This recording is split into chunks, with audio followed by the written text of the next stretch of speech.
Well, greetings, imagination connoisseurs. Once again, it is I, your Duke of Dope Discourse, your Viceroy of Verisimilitude, your Sommelier of Cinema, your Master of Fun and Wonder, your Chancellor of Cheerfulness, and your Archduke of Banterbury, and your existential Mr. Rogers. That's right, Robert Meyer Burnett, coming at you, Rob casting at you, all of you, everywhere, from the Robservatory.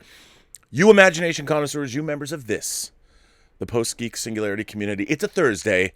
We're beyond Wednesday, so it's no longer Surprise Day. It's no longer April 1st. You know what? I realized at the beginning of yesterday's show, I had teed up.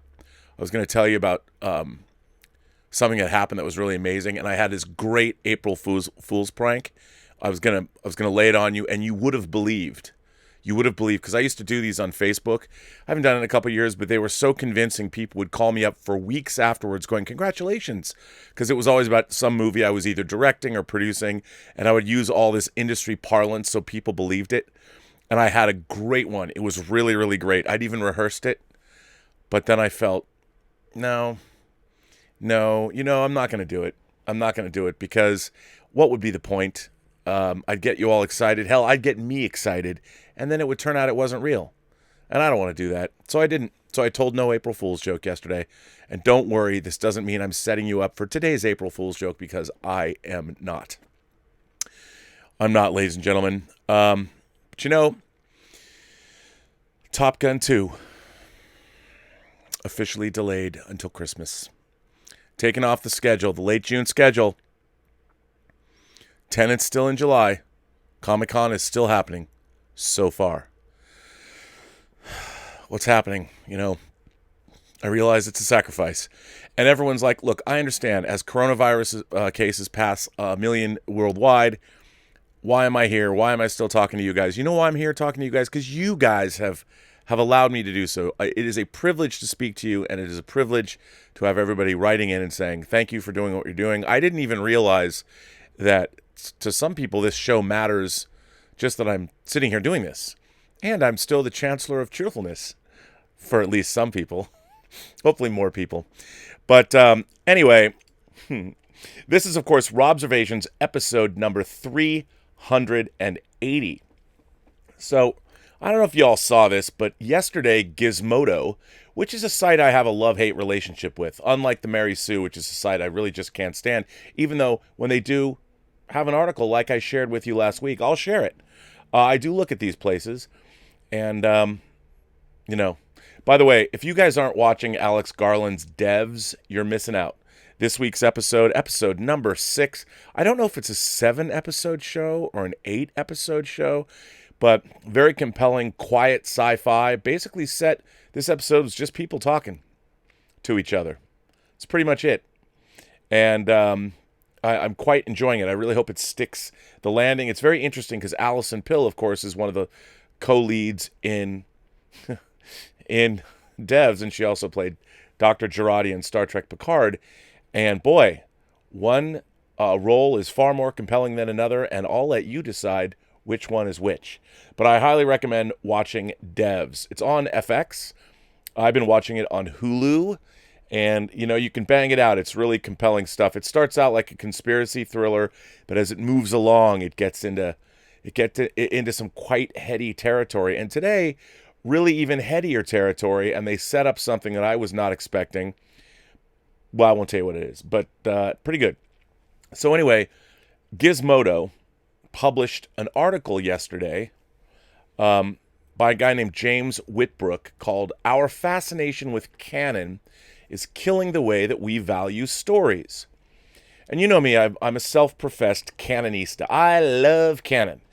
And I've talked a lot about how, whether it's comic book canon or Star Trek canon or Star Wars canon, and I don't mean like in terms of the canonical works. I mean the canon of what's inside a story. And I wanted to start, this is a pretty extensive article. I'm going to have to put my glasses on for this one, people. I found a good article that I want to read. I won't read the whole thing, but this was written by Sean Duke, and it came from his website, seanduke.net, and it says Dr. Sean Duke, and it starts out by saying, Here's the title of this article that was written or published on December 23rd, 2016. You see, I scour the web so you don't have to. But as somebody who is a canonical freak, and I think, for me, canon, universal canon, helps me enjoy, what are my glasses, I tell you, helps me enjoy storytelling more. Because I like delving into the history of something. Like, I like knowing that the eugenics wars were fought on Earth and Khan Noonien Singh disappeared in the late 1990s on the Botany Bay after fleeing as his forces were conquered and the eugenics wars were brought to an end. I like knowing that that's part of Star Trek history. I think it's really interesting. I don't understand why somebody would make a movie about that character and not delve into that past. I think that's a mistake. But anyway, I found this article, and I guess, here's what I'm just going to read Dr. Sean Duke's article. I'll read some of it. No, not all of it. I'll post it in the live chat. But the science fiction canon, function, limits, and problems. Again, Sean Duke.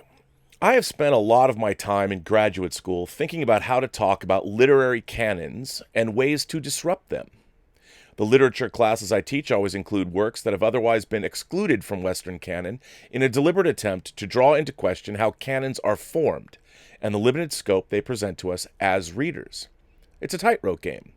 On one hand, survey courses have to teach students about crucial works of literature in an effort to provide some kind of useful and repeatable literary knowledge base. On the other hand, simply repeating the canon is sort of like reading the headlines in a newspaper without ever looking at the article itself. Sure, you'll have a firm understanding of a literary tradition, but you're missing out on the wide range of compelling material that could make for an even deeper reading of a field. In the realm of science fiction, that can be tricky. Because science fiction is already a small bubble of a much larger literary world, text selections are often arbitrary or based on vague notions of what appears to be the common core of the field. We'll come back to this in a bit. Worse, science fiction people too often assume they know what the canon is and push that perspective on others as if it has weight, which it does due to the power of cultural suggestion. I've heard too many stories of someone in the science fiction community telling someone else that they have to read X and Y if they want to be considered educated about the field. Ironically, you'll hear the same 10 names repeated in these claims, suggesting such individuals have a less comprehensive knowledge of the field than they assume. There are two false assumptions in these claims. One, that they speak using the authority of an existing literary canon, and two, that the purpose of a canon is to provide a reading list one must consume to be considered knowledgeable about a field. I'll return to the first of these later. The second assumption is remarkably easy to debunk.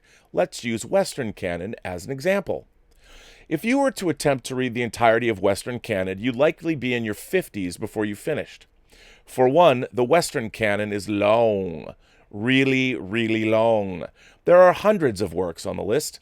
By the logic of this second assumption, there are very few people alive today who are remotely knowledgeable about Western literature.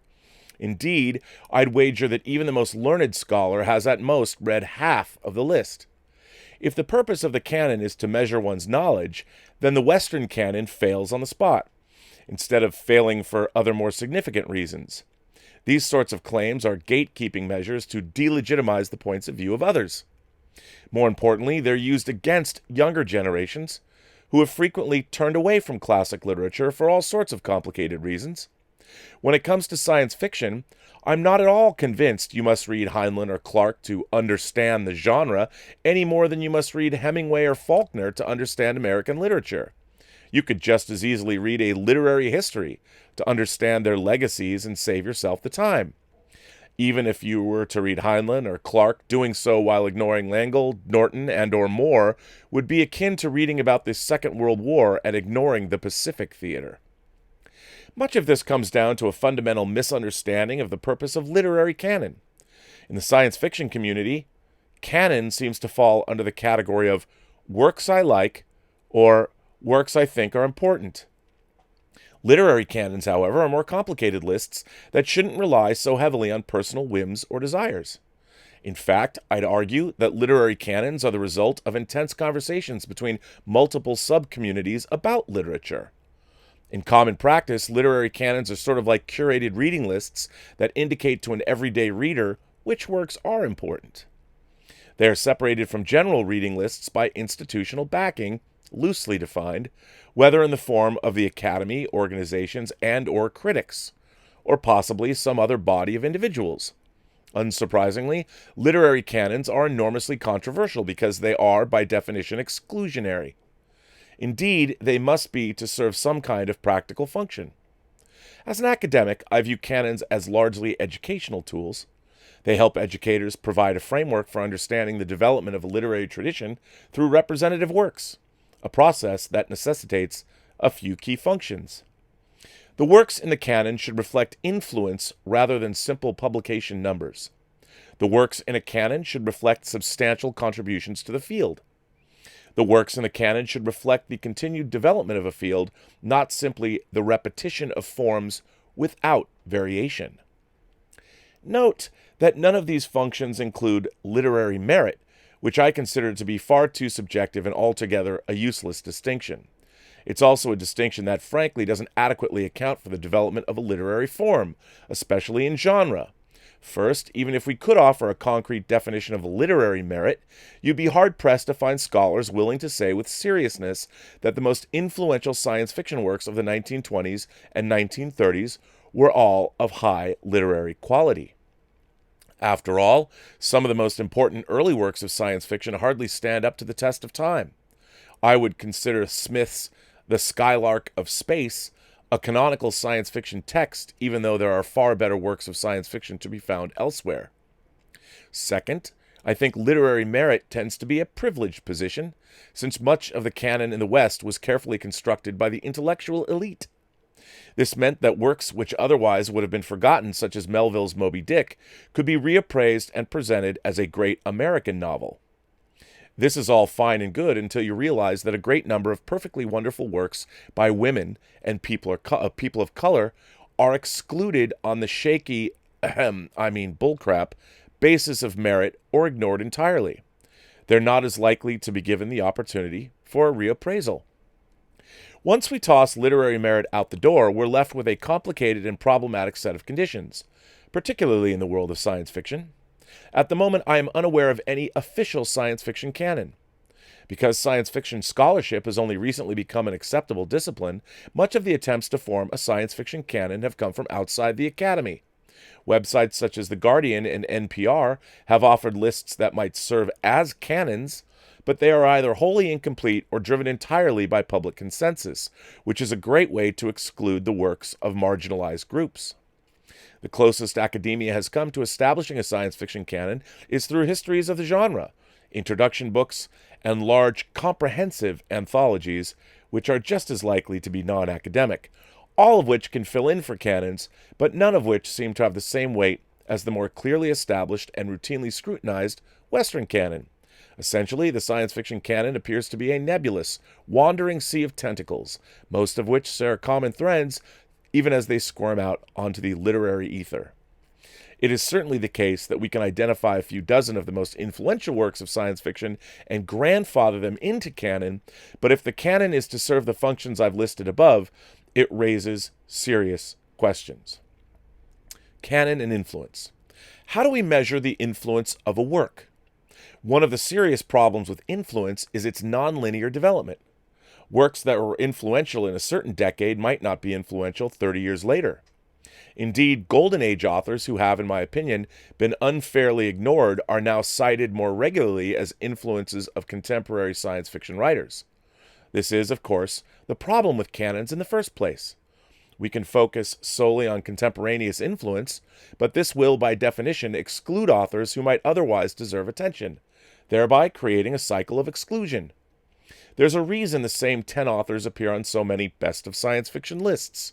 The repeated exposure of the community to a select few names creates an echo chamber and perpetuates a mythic core of science fiction.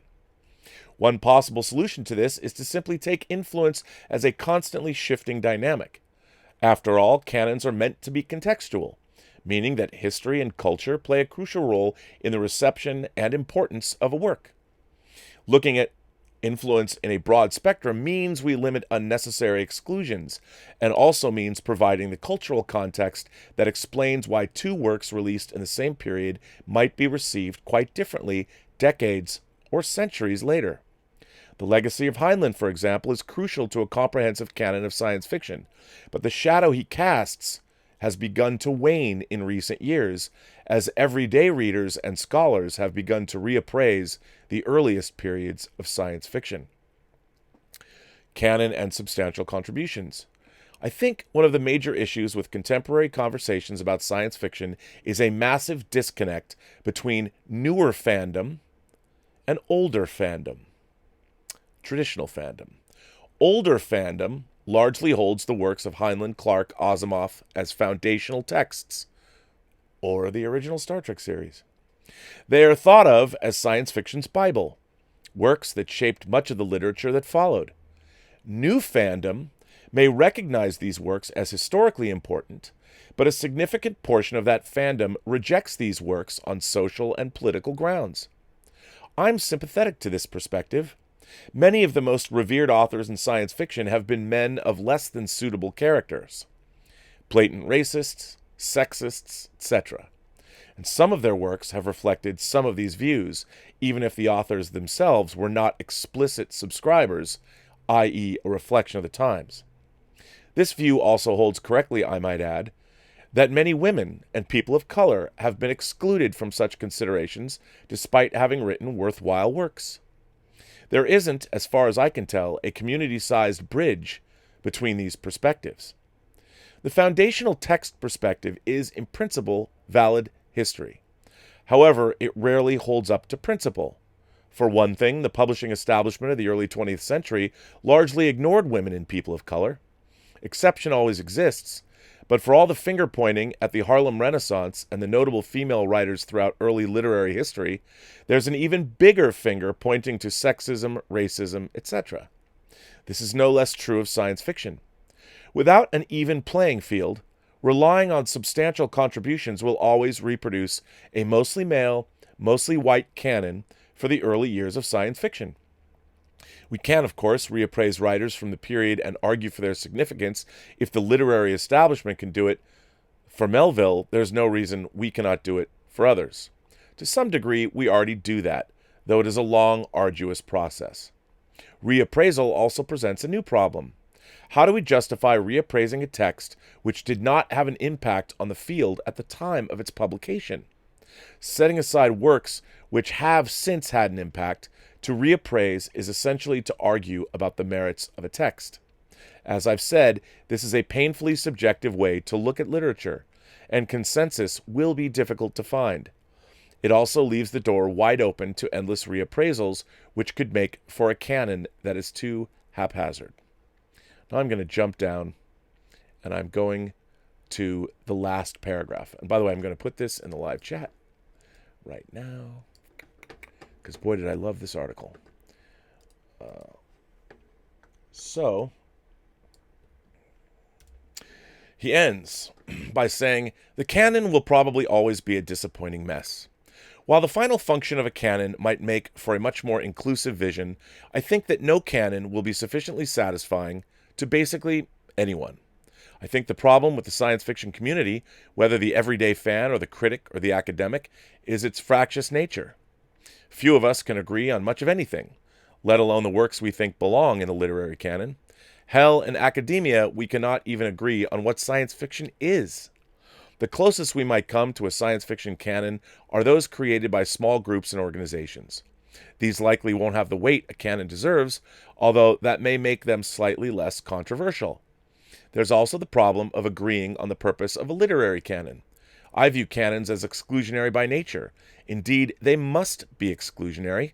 Without narrow and sufficiently guiding principles or functions, a canon would become a swirling, chaotic mess without any real organization or value. It would be absurdly overwhelming, confusing, and frankly, fairly useless. Not everyone agrees with this view, and I'm not sure I could convince anyone differently. Then again, perhaps the point of a canon is to be a mess that nobody likes. It's the literary equivalent of a politician. Lastly, I'm not convinced science fiction should even have a canon. But I'm just one voice in a very big world, and if ever a serious effort is made to construct a science fiction canon, I would add my voice to that conversation. After all, there are authors I absolutely love that not enough people read, and literary canons are great places to shove a personal agenda. No? Okay. Why did I read that article? Well, that article, first of all, I thought was very interesting because it brings up the idea of old fans and new fans, and the fact that, as I've always talked about, there's basically, in my mind, a 20-year period of pop culture where within that 20-year period, that 20 years is what influences the pop culture of the time and pushes it forward. And each chunk of 20 years, the pop culture gets further and further in the rearview mirror, and it doesn't have the influence that it had on newer generations, that it had on the generations that experienced that pop culture when it was new. So, now this is about defining a science fiction canon, defining an entire genre. But now, there's also the canon that we talk about within our fictional universes. Whether it's Star Trek, Doctor Who, Star Wars, hell, Red Dwarf, Blake 7, Game of Thrones. We all know what that means, what canon is. And take a situation like, Star Trek or Star Wars. You have the filmed entertainment, what has been put to film, which is considered canonical. That's where canon is it's the beginning and the end, if it was shot. However, in the case of Star Trek, was the animated series canonical? Gene Roddenberry said for a while it's not. I've always taken it to be canonical. What about the Star Wars holiday special? Life Day. Are Itchy and Mala part of Star Wars canon? Is Life Day part of Star Wars canon? Is the Boba Fett animated segment of the holiday special, is that canonical? It was filmed, wasn't it? But it's not canonical because why? Harrison Ford and Carrie Fisher and R2 and 3PO and Mark Hamill, they're all in. Chewbacca's family is in the holiday special, but is it canonical to the Star Wars universe? These are the debates. These are what we as science fiction, as imagination connoisseurs, as fans of horror and fantasy, as I've often said, I think J.R.R. Tolkien is one of the grand masters of canonical work because he spent so much time building his world, building his timelines and years and dates and languages. I mean, when you are going to work, no one else has really worked in Tolkien's world. I mean, Peter Jackson obviously and made a movie, and his 6 films that he made in Tolkien's world of Middle-earth, a lot of it is canonical, but some of it he changed things around, moved things around. So what is canonical? If you're a Tolkien fan, you've got to go back to the books. Canon must end and begin with what Tolkien himself wrote because he was the creator. But in the case of a television series, there are many people that have, like, say, worked in Star Trek over the years. The original series, which is again the beginning and end of all canon as far as I'm concerned, Star Trek canon begins with the original series. If you start contradicting the original series, you are contradicting canon unless you are Gene Roddenberry, the creator of that original canon. And yes, other writers and producers worked underneath Roddenberry, but for the most part, it was his vision. Yes, it was contributed to by a number of other people, Gene Kuhn, Dorothy Fontana, absolutely. But they were doing so in basically in the same what Roddenberry had established, and he was still involved in the creation of that canon. I love canon. It's part of how I enjoy things. I like fictional universes. In the case of Star Trek, it's very difficult for me to let go of the idea of Star Trek canon. I've got blueprints. I've got hundreds of Star Trek novels. And, I read Star Trek novels, and the best ones become part of what we all call our head canon, because why not? A great Star Trek story is a great Star Trek story. And why shouldn't I include that in my head canon? Why should in my mind, I can do whatever I want. That's the great thing about being a human being. Now, I would not try and come out and say that some of my favorite Star Trek novels, like Prime Directive, like Federation, like Vendetta, like Imzadi, like Q Squared, like the Destiny Trilogy, Articles of the Federation, Black Fire, the 3-Minute Universe, whatever. These are things that I hold dear, but I wouldn't expect other people to hold dear the way I do. But in my mind, those stories actually happened. All the great comic book stories, whether Peter David was writing them or Michael Jan Friedman was reading them or writing them, I consider those stories in my own mind canonical because they're great stories and I love them. And they're still about my favorite characters. And I think the best writers of the comic books and the novels work within the best storytelling traditions of the franchises they're in. I've read some great Star Wars novels as well. Some people, I would tend to think, Dark Empire and the Thrawn trilogy, they were, in my mind, I guess, kind of my headcanon too, post Return of the Jedi. So it's interesting.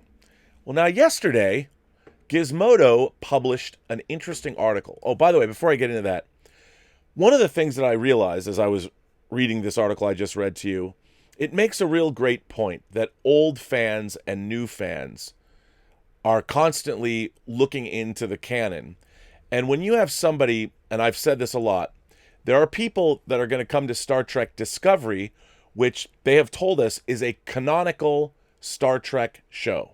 And for new fans who've just watched Discovery is their first, how does that sound better? Discovery is their first Star Trek series. Well, that's the canon they're starting with. They're new fans. And when they begin, and if they like Star Trek Discovery, you can't take that away from them. As an old fan, I can't then go, it's not canonical. Well, in their mind, that's all they've ever seen. And it's new Star Trek, it's expensive Star Trek, they're putting it out. So if you've come to Star Trek Discovery first, and then you try and go back and watch the original series, you're going to have a hard time reconciling the original series with what you've just seen, even though you're looking at something from 54 years ago. And does that mean that newly minted fans are wrong? Does that mean that newly minted fans shouldn't like something necessarily because I, as an older fan, deem it non-canonical? How does somebody know if they come to Discovery the first time? That is their canon, And I think one of the interesting things that we see, there's always been a generational divide. Younger people have rejected the old ways. And this article makes a great point. When you have historical canonical works, if you're defining the science fiction genre by, let's say, you start with Jules Verne and H.G. Wells or something like that, you can go back even further, but let's just say you start Mary Shelley, whatever you want to do, you want to start with these canonical sci-fi works and then work your way up through when science fiction exploded in the 20th century, and you realize that the science fiction genre, for many of its first decades in existence, it was exclusionary for a number of reasons, but really it's because people of color and women just didn't write sci-fi. They didn't think that there was a future in it. They didn't think they could progress because our society hadn't moved far enough along that allowed people these kinds of opportunities. And as we move further and further into a genre, so it's been here, culture changes right underneath us as well. So suddenly, like right now, I have authors that are of mine that are people of color that are favorites. I have one person I actually know. I've met them. They're lovely. Met them a number of times. I have a pleasure of calling her a friend. She's trans, and she's so proud of her because I met her before she was a published author. Now she's a published science fiction author, and she's damn good. Now, could she have been writing science fiction 50 years ago? 60 years ago? Would she have even wanted to? So this idea that the canonical works of Clarke and Asimov and Heinlein, they're great places to start, but I think it's important that canon constantly is added to. As more and more voices come into a genre, there are seminal works that every year there's Hugo's given. There are new works that come out that become, I think, canonical. And I think that's always important. Now then, doesn't that people will say, oh, Rob, but then why can't you accept new Star Trek and new Star Wars as being canonical? Well, therein to me lies the rub. I think ultimately not everything that is written in science fiction or not every movie that gets made just because it's part of something necessarily becomes canonical. Now, the production company can say, well, it's from us. It's Paramount CBS. We own Star Trek. Everything we put out is canonical. Well, then you come into the level of quality. Something has to be great to be considered canonical. It can't just have been made. See, in my own mind, there are Star Trek episodes I don't consider Plato's Stepchildren, or, well, maybe not, Plato's Stepchildren, and The Children Shall Lead, which I think is the single worst episode of the original series. I don't even think of it as being canonical because it has Gorgon the Friendly Angel in it, which seems a little too far removed from, I mean, I know he's an alien, but whatever. I've never really considered that episode canonical, so I've dismissed anything that happened, even though you'd say to me, well, Rob, the UFP flag is shown in that episode. What about that? And I would say, okay, that's where your discerning viewership comes in, and you're like, well, all right, I like that. I like that UFP flag, and I'll say that's canonical. So there might be elements. But when you watch a show for me like Discovery, so much of it flies in the face of canon, Spore propulsion systems, Spock having another sister. I know. What about Cybok? Cybok skirts on the edge of canonical as well. But that's just me. Anyway, Gizmodo, but it made me think about new fans and old fans and how I spend so much time railing against modern Star Trek that what I'm not allowing for enough, and I admit this is a failing of mine, I don't allow new fans their ability to come into Star Trek and enjoy it. I mean, I was actually thinking about this when I went to bed last night. I'm like, there's a lot of people that probably just think I'm a dick because they like Star Trek Picard and they like Discovery, and they look at me and they're like, what the fuck is wrong with that dude? Like, I like everything else he says, but why does he have to make me feel like an idiot when he rails on something that I like? Look, I'm not going to stop doing it because I want it to be better. But I think I need to be more mindful when I realize that newer fans who are coming into things and liking them, that's okay too. Now, there would be other people that would say, but Rob, so are you saying that mediocrity should be rewarded? No. I think you should constantly be vigilant against mediocrity and things that are stupid and bad writing. It should never be rewarded. But you have to understand, when people are watching Star Trek for the very first time that have never seen a Star Trek show, and Star Trek Discovery is blatantly, or Star Trek Picard is blatantly ripping off things like Game of Thrones, there would be a familiarity. Suddenly having an incestuous sibling, that's not so bad. She's hot. Swindon Spock, he's a hot dude too, in sort of that emo rock sort of way. Hey, if they want to get it on with each other, what's wrong with that, right? That adds to the story. I would say I don't think that really belongs in Star Trek, nor is it earned. And as Akiva Goldsman said, that was his idea. And, but be that as it may, you have to be mindful of newer fans and people that are coming into things, because I believe that the great stories, the good work, will always win out. It rises to the top. People will find it. I mean, look, I've seen it. People who've seen Return of the Jedi and that was their first Star Wars movie, that's their favorite Star Wars movie. I listen to John Campea talk about how it's his favorite Star Wars movie all the time. Now, I'm not going to tell John Campea that he's wrong for thinking that, even though he's wrong for thinking that. But it was the first movie that he saw, like in a theater. It was hugely impactful, and I can understand that. I had a different experience. But I can't tell him that his experience is wrong, because it wasn't. It was the experience he had. He didn't know. He wasn't alive, or he wasn't going to the movies as much. He might have been too, I don't know his exact age, come to think of it. But I can't hold it against him that, he wasn't 10 years old and seeing A New Hope, or regular Star Wars, as I like to call it, for the first time. I can't blame him for that. All I can do is try and share my enthusiasm and hope that people recognize when god-awful writing like we see in Picard and Discovery come along, that eventually the other Star Trek shows people will find them, and they'll realize as their tastes become more refined, they'll recognize. Sometimes they won't. Sometimes nostalgia, when you see something as a kid, the Goonies being a prime example to me. I was older when I saw it. I thought the Goonies was insufferable. I hated the experience of watching it the first time. People love the Goonies. They love it. Well, if you were a certain age, well, then God love you. You should.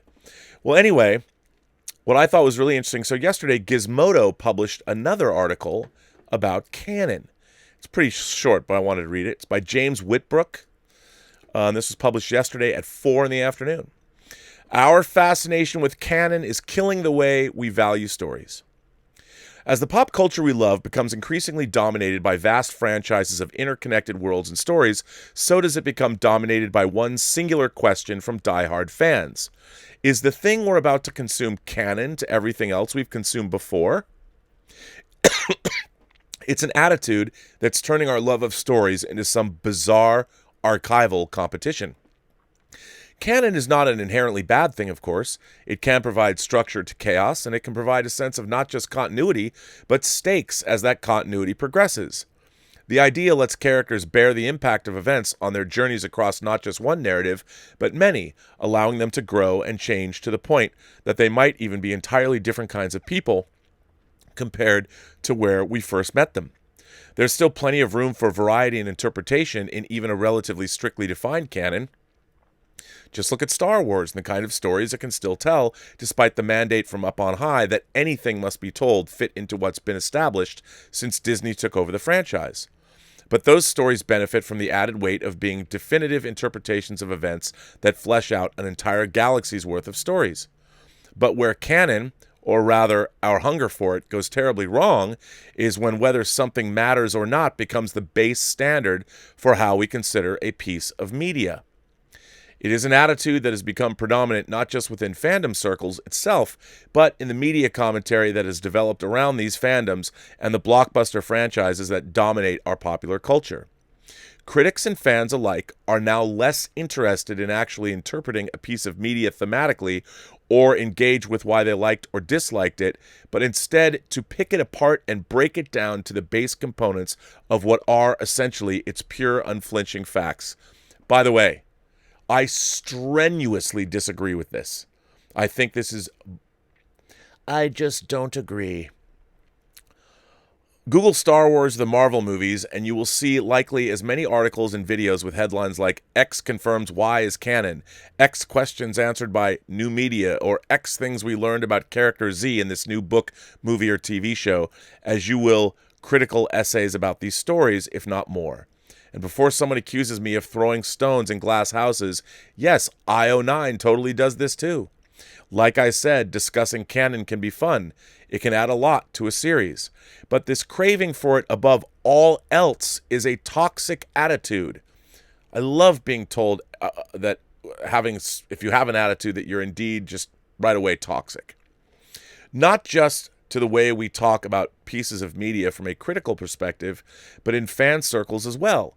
The hunger for facts above all else leads to things like a filler episode becoming a derogatory term for stories that don't advance the larger ongoing plot of a narrative or don't include some shocking new revelation that someone can add to a list.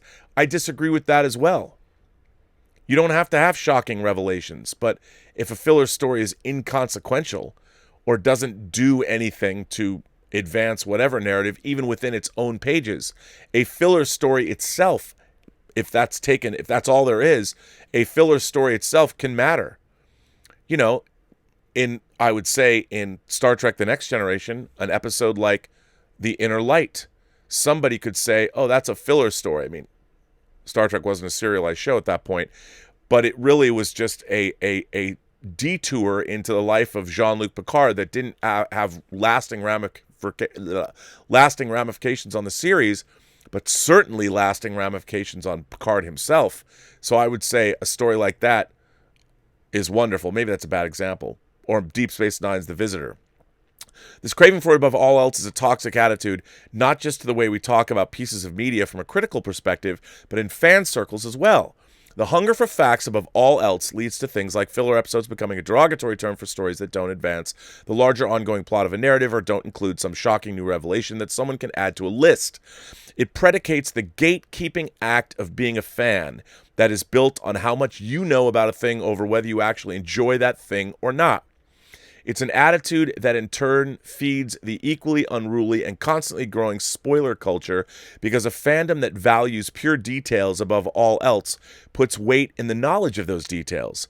The need robs discussions about the stories we get of nuance and interpretation, because who cares what you think happened when there's an answer from the word of God to that question you might have had? And more sinisterly, beyond the way it shapes our discourse. It's a craving that further enmeshes our love of a world, not to the world itself, but to the masters behind that world. To twist a lit crit turn of phrase, there cannot be the death of the author if the author's got their own fandom wiki. It's fine if you want something to matter to a world and characters you care about, but it shouldn't be the be-all and end-all to your investment in them either. Fandom is such a wide, shareable passion, full of different opinions and interpretations about a thing, united by a shared vested interest and love for storytelling. Valuing the sterile facts of those stories more than the things about them that make us think or feel is a sad thing indeed.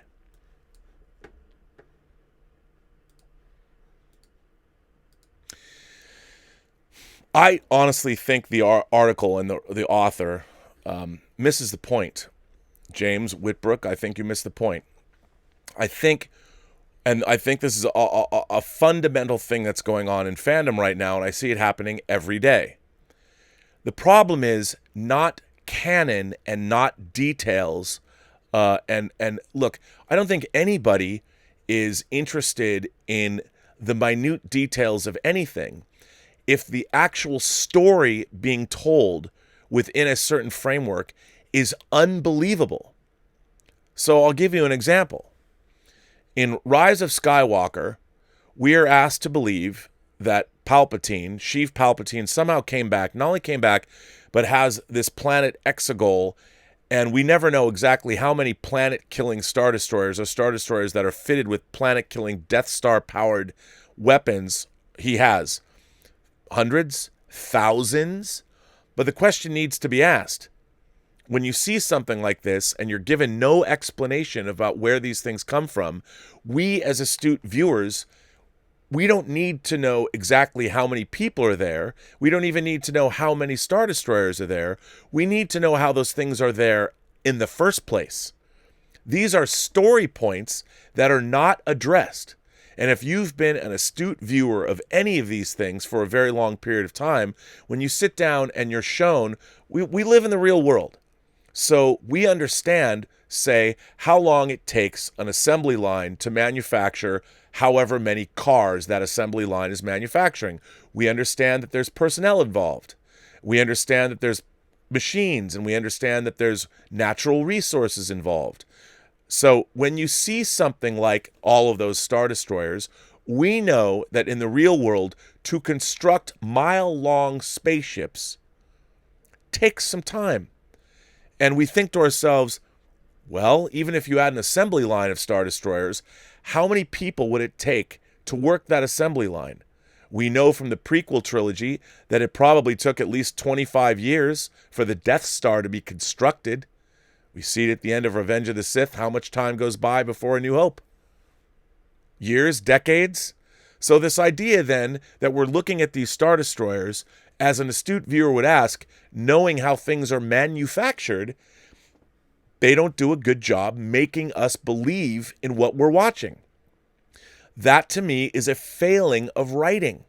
It's a failing when you're creating imaginative worlds. And you've got magic. I've always said you get an ask. If magic exists, magic can't just do anything. If magic could do anything, well, then there's no reason to watch the story or read the story or experience the story, whatever. Maybe it's in virtual reality, who knows? But if there's no limits to what magic can do in a story, that means there's no actual stakes. There's no limitations. The hero, if the hero is a magic wielder, is he in any danger? Maybe not. And if they're in no danger, then why are you listening or watching or experiencing the story in the first place? So to me, it's not so much about canon as it is about believability. And one of the things, and good writing. And one of the things that I think is mostly important is when you believe, as I've talked about so many times on the show, when you believe in a fictional construct like a universe, the details matter, because if you're telling a story within that universe, it's those details that provide the framework within within where those stories take place. And it's the details that matter, because we know that, okay, if you're a Jedi Knight and you can tap into the Force, as we have seen it depicted over a number of movies, when you get to the 9th movie in that saga and a Jedi Knight is given, say, the ability to randomly heal people through touch, well, we've already seen things in the past 8 movies where you would ask yourself, well, why didn't a Jedi do that back then? Why are we learning about this now? So when you watch this happen, unless you're given a framework and unless it's understood, then it's hard to believe. And you feel that the authors of the story are not paying attention to what came before. Because if the framework of how a Jedi Knight works can be suddenly altered, now that's not to say you can't, as everybody comes in and makes new movies and new shows, that you can't add to the canon.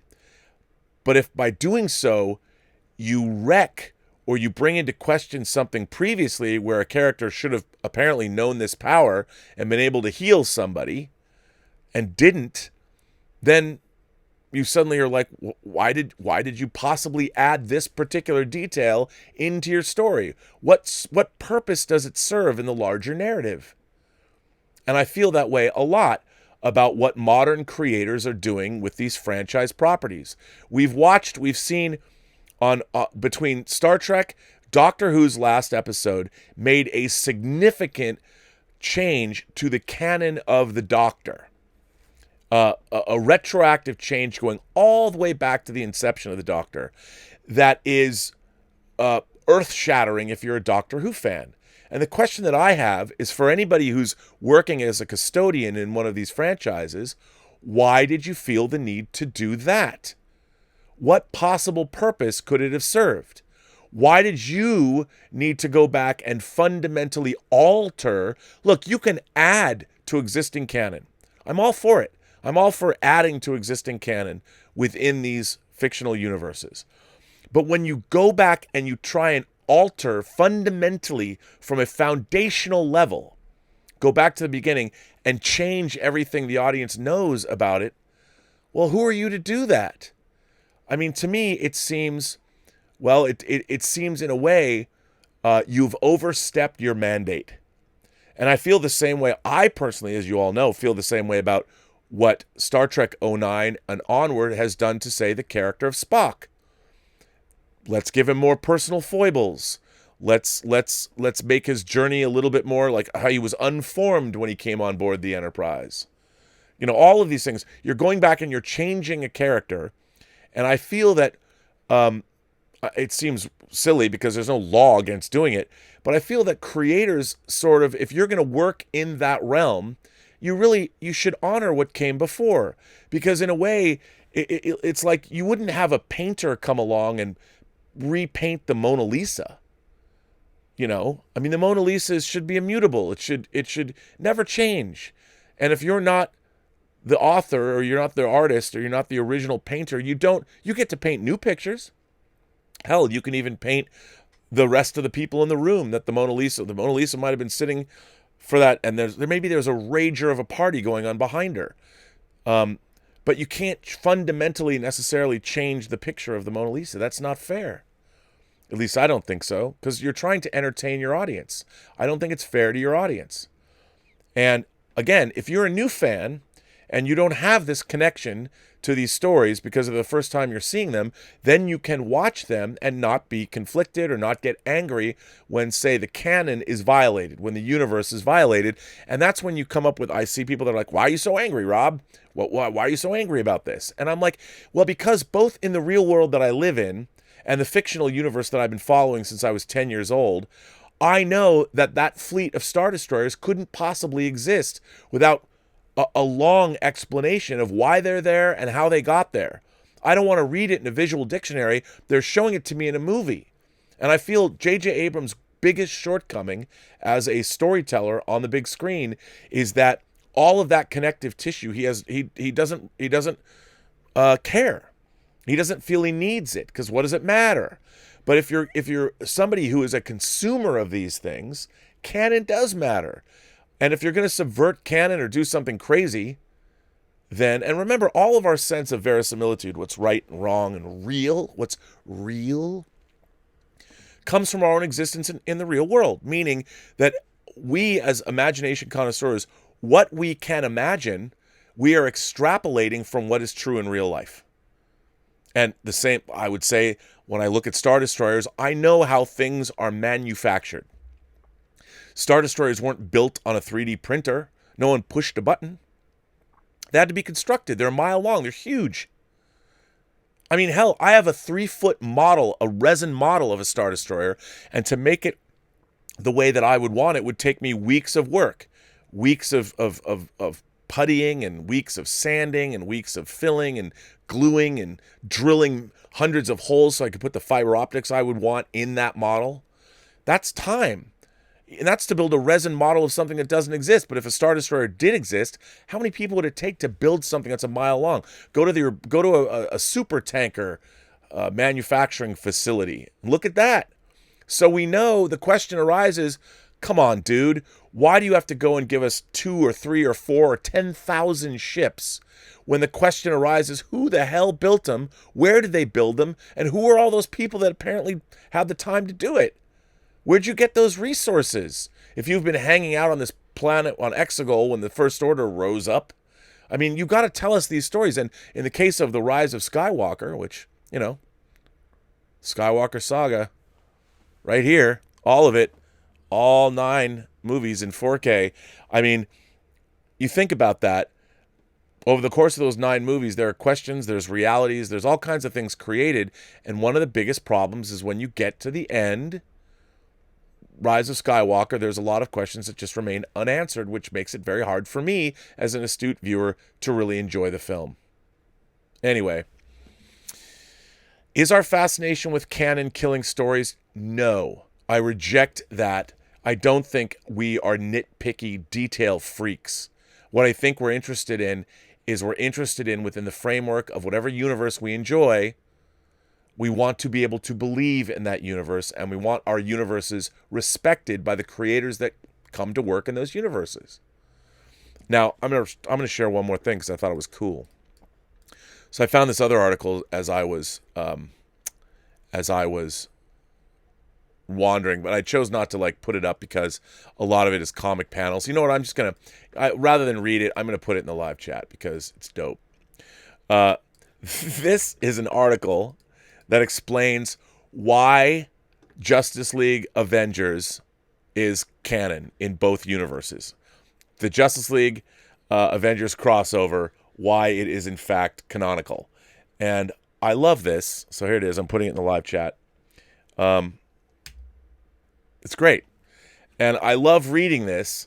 And I love the fact I wasn't aware that both the DC comic universe and the Marvel comic universe took this into consideration and actually explained how JLA Avengers is in fact canonical. So check out this article. It's got all the evidence you need. I thought it was great. I thought it was a great article. I thought it was terrific. Loved it. So anyway, let's see what you guys have to say. I got letters. And again, I've got so many letters, you guys. I'm making my way through them. I promise. I got a lot of letters to share. And yeah. And also our friend Mr. Reichelt, he sent me a video that I'm going to be playing. I'm finally going to put up his pop video tomorrow. It's a Friday surprise, a Friday delicious surprise. So it's pretty cool. And he played music on it. So it's pretty dope, I have to say. You know what? I'm gonna have to put my glasses on again. Sorry, I'm not vain. Let's see. I'm past. So Willow. Oh, hang on. Paul Gilmore sends in a tip and says, of all the whirlwind amount of questions of Picard, I'm only going to bring one answer. The creators, writers, and showrunners just don't care about Star Trek. Instead, they are just using the Star Trek name to bring in viewers and rub our faces in the crap. Well, Paul, I have to say, I think here's the thing, and I know this is going to seem strange coming from me. The creators who are working on modern Star Trek are doing their very best to try and bring us the best Star Trek they can. And I'm not making that up. I think that they really believe that they're doing the best job they can. But the thing is, they've decided they've made a decision that they're not beholden to what came before. They can be informed by that, but they're creating their own show. There is no fealty to the original canon of Star Trek. The original canon of Star Trek, whether they call it a visual reboot or whatever, and I find that strange. I find that strange because canonical Star Trek, it's fun to work within the framework of that history, that rich history. I don't think in Star Trek Into Darkness, for instance, they ever even mention the eugenics wars. They barely touch on who Khan Noonien Singh was. And it's so funny when you watch that movie and he says, "I am Khan." Well, within the context of that film, nobody knows who that is. Why would they? Do you know every world-dominating tyrant bent on conquest from 300 years ago? No. So, I mean, you never explain that where you go back and you watch Space Seed, the first season episode that introduces Khan. They do a wonderful job explaining exactly who he is and why he's doing what he's doing, and his backstory is compelling and really interesting. Willow sends in a tip and says, so I think the writers are trying to do the best they can. They just don't care about the framework because everybody, when you're a creative entity, why should you be beholden to somebody who created something 54 years ago? As the original article said, times have changed. Star Trek wasn't as woke as it has to be now, even though I would dare say I think Star Trek has been, it's been really, really woke as it's gone along, as woke as it could be. But that was the thing. They didn't put their agenda before their characters and stories. Their stories inherently had certain issues baked into them, which is what I think great storytelling does. Willow sends in a tip and says, I think Catcher in the Rye is still relatable with teens seeing adults as hypocrites and having anxieties about growing up. People overanalyze the book, in my humble opinion. Holden losing his fencing gear is him being sexually impotent. Sometimes a cigar is just a cigar. I love you, Willow. I think you're right. I do. And I think Catcher in the Rye still works. But I think it's hard, again, if you're a modern teen and you go back and you read the story of Holden Caulfield, I'm sure it can still work. But there are things about life today. Look, all teens, all youth is always going to feel alienated in some way from the generation ahead of them because they inherently have less responsibility than the generation ahead of them does. They don't have families. I mean, if you're a kid, you're footloose and fancy free. You can your own emotions are much more important. What's going on in your own life is much more important than the world at large because your life begins and ends with yourself because you're young. So the youth is always going to be, they're like, oh, these older people, they ruin everything for us. Well, that's because they have the inherent responsibilities that come along with getting older and having families and having jobs and being part of a system. When you're a kid, you don't have to be a part of a system. So, of course, you can see adults as hypocrites and having anxieties and all of that because they haven't got there yet. So, but yeah, I think you're right. I mean, I loved Catcher in the Rye. I read Catcher in the Rye again. I reread it like 5 years ago, and I think it's a great book. There's a reason why it became what it became. And I still think absolutely it does have relevance.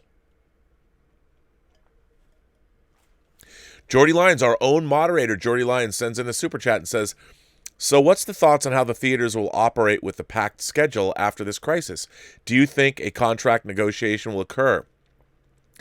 Wow, gosh, that's a good question. I don't know if we've ever seen something like this where everything just stopped, and it's even with Thanos blipping half the. It's funny, this morning, the great folks at JBL's experiential engagement department, as I've told you, sent me their new 9.1 sound bar with Dolby Atmos to look at, and I have a video review I've done of it. But it doesn't come out until May 31st. You can't buy it until May 31st. So I'm holding off on my review until I drop it. And hopefully I've asked if I can actually give one away on the show. I've never done a giveaway that's that big, but they're looking into that because it's $1,000 piece of gear and it's pretty impressive. But I was playing with Endgame this morning, the 4K disc of Endgame, because I finally was adjusting the you can adjust your sound field, so I was doing that, and I was watching Endgame, which, by the way, I love Endgame, but it just got me thinking about the theaters, like the blip, and the fact that even with the blip, businesses still, so half the people were gone, but the businesses weren't shuttered. People still got to go to the grocery store and do whatever they wanted to do. And in this case, everything just stopped. People are still here. Well, most people are still, some people are no longer here because of this. But I don't know what's going to happen, man. I don't know. I think, contract negotiations, collective bargaining, I think people just want to go back to work. It's going to be, at some point, you're going to be like, please, sir, may I have another? Oliver, bringing your bowl. Please give me a paycheck. Because a stimulus, getting a $1,200 check, I mean, that's gone in a week. Your rent, I mean, that $1,200 check doesn't, it's a third of our rent. I mean, it's just like, I can't even begin to fathom. So I don't know what's going to happen. I think people just want to go back to work. I know the theaters want to be open, but the real thing is that, this coronavirus, it hasn't gone away. We might be able to tamp it down, but once you start putting people into big empty rooms full of each other, they've got to be careful. So even if you could open theaters in a week or two, I don't know if people would go. I think that we've got to get a handle on this, certainly in this country. So Jordy, I don't know, man. I don't know what's going to happen. I really don't. Sean M. sent in a super chat and said, canon and rules are important. One needs to know how to break them correctly. Yeah, I think it's true. I think it is true that if you're going to break canon, but you have to break them, like you said, they have to be believable. Even as I was watching, again, Endgame and Infinity War to me are such great examples of, forget that they're comic book movies or they're Marvel movies, but fantasy filmmaking. Endgame especially does such a good job of establishing the stakes and establishing the world. And I love the first hour and a half of that movie. Up until, look, I love the whole movie. I'm not going to lie. But the whole build-up up until they go into the quantum realm, I just love they spend so much time with that characterization. And they really deal with the world, and it's done with such economy, but real elegance. And I think in terms of rules and establishing things, it does a great job. Reichelt Music sends in a super chat and said, Rob, I loved last night's edition of Elizaviews. That was so funny. You found the often hidden S&M element of The Sound of Music. Bravo. Well, those nuns paddling your behind. That's why they make nunsploitation. Absolutely. Sujith sends in a super chat and says, Disney Plus launched today in India. What a relief, especially because you guys are locked inside, man, like over 1 billion of you. So go through, watch That Darn Cat. It's delightful. I'm glad you got it. Tell me about what you think of The Mandalorian, Sujith. And how are you holding up over there? How's India doing?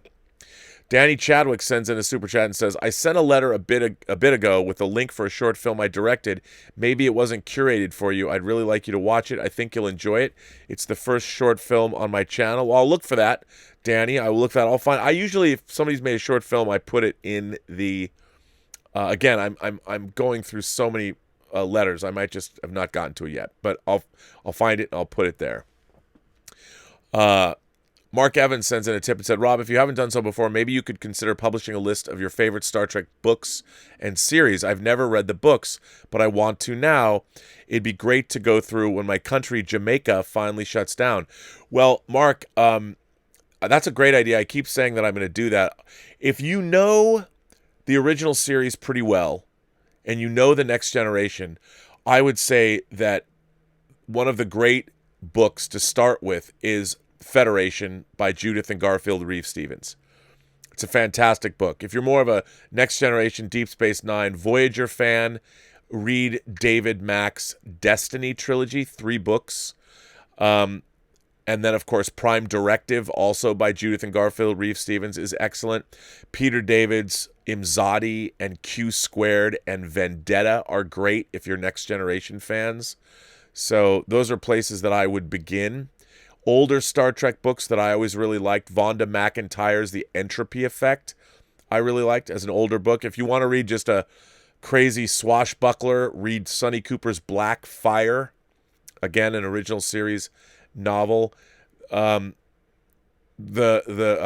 Diane Duane Spock's World I really liked.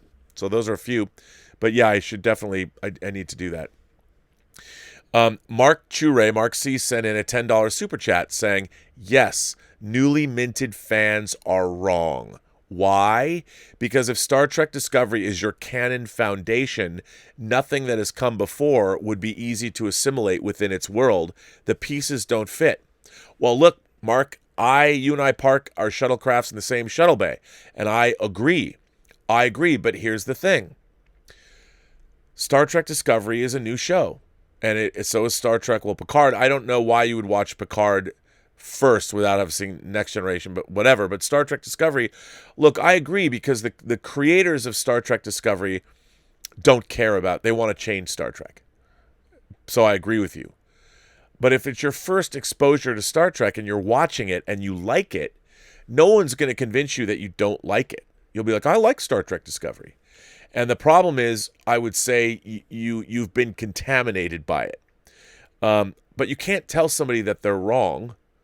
You know, like I always say, if pop culture is more than 20 years old, it's really hard for people to go back and watch it and be able to integrate it into their worldview. Because I assume by the time you're interested in something like media, or you're already like 10, so if you go back 20 years, you're already 30 years old, and when you're looking at things, or you're in your 20s or 30s, you know, one of the things that, because I've been on YouTube, it's afforded me an opportunity. I started working with people that were significantly younger than I am. There are some people that are even surprised at just how old I am. And then I get why the hell are you on YouTube? I don't know. I mean, I'm doing other things too, but it's because it's fun.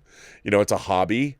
I'm also doing special features, which is a weird thing. You know, doing special features and looking at yourself 12 years ago, producing a movie in a foreign country. It's bizarre. But again, you have these new fans, and you can't prevent somebody from watching Star Trek Discovery. So, look, I think what happens is we get into these arguments where Mark, respectfully, you just said that new fans are wrong. Well, when you say that, what do you think they're going to say back to you? They're going to be like, well, if you've watched Star Trek Discovery for the very first time, how can they be wrong if that's all they've watched?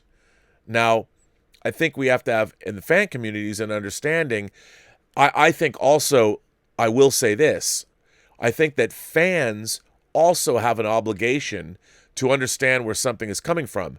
Like, if you watch Star Wars movies, there's only 9 of the Skywalker saga. There's with Rogue One and with Solo, there's 11 Star Wars movies total. Well, actually 12 if you include the Clone Wars theatrically released film.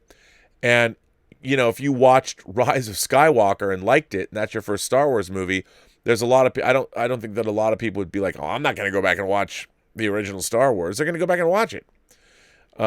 They might not with James Bond movies, but I think that I think fans, if you're a fan of something, you need to go back and to truly understand something, know where it comes from. To me, the original Star Trek is Star Trek. That's what Star Trek is at its very core and its essence. Now, when you go back and you watch it, modern audiences might be like, well, you know, I thought it was cheesy or whatever.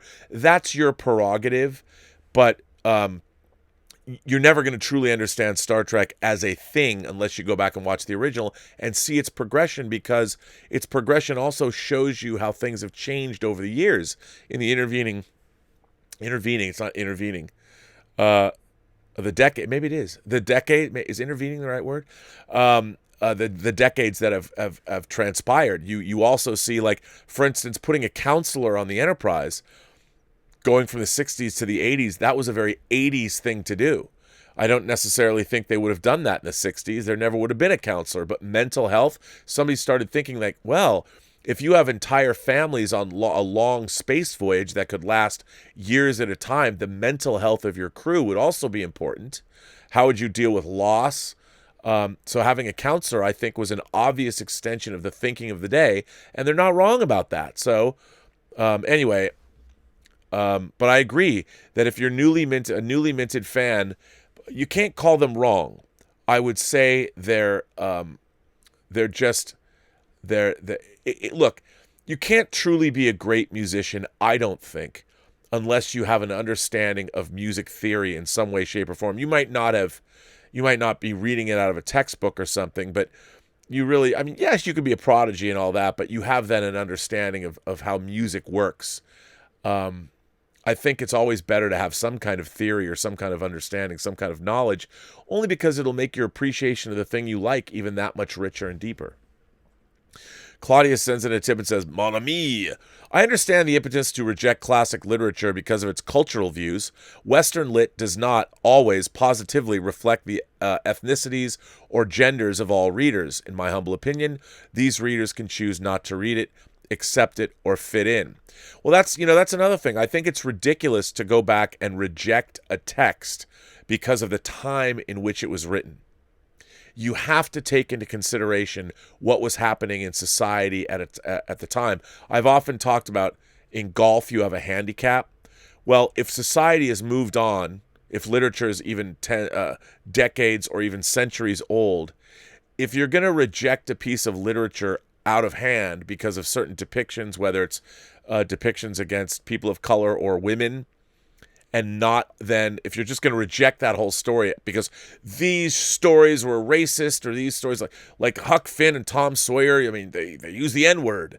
We can't, one of the characters even, we can't read these stories. Well, at the time, you have to take, I mean, there's an amazing Dick Cavett episode I watched on YouTube the other day where Dick Cavett has a young Eddie Murphy on, and Dick Cavett flat out says the N-word to Eddie Murphy. And it's really uncomfortable.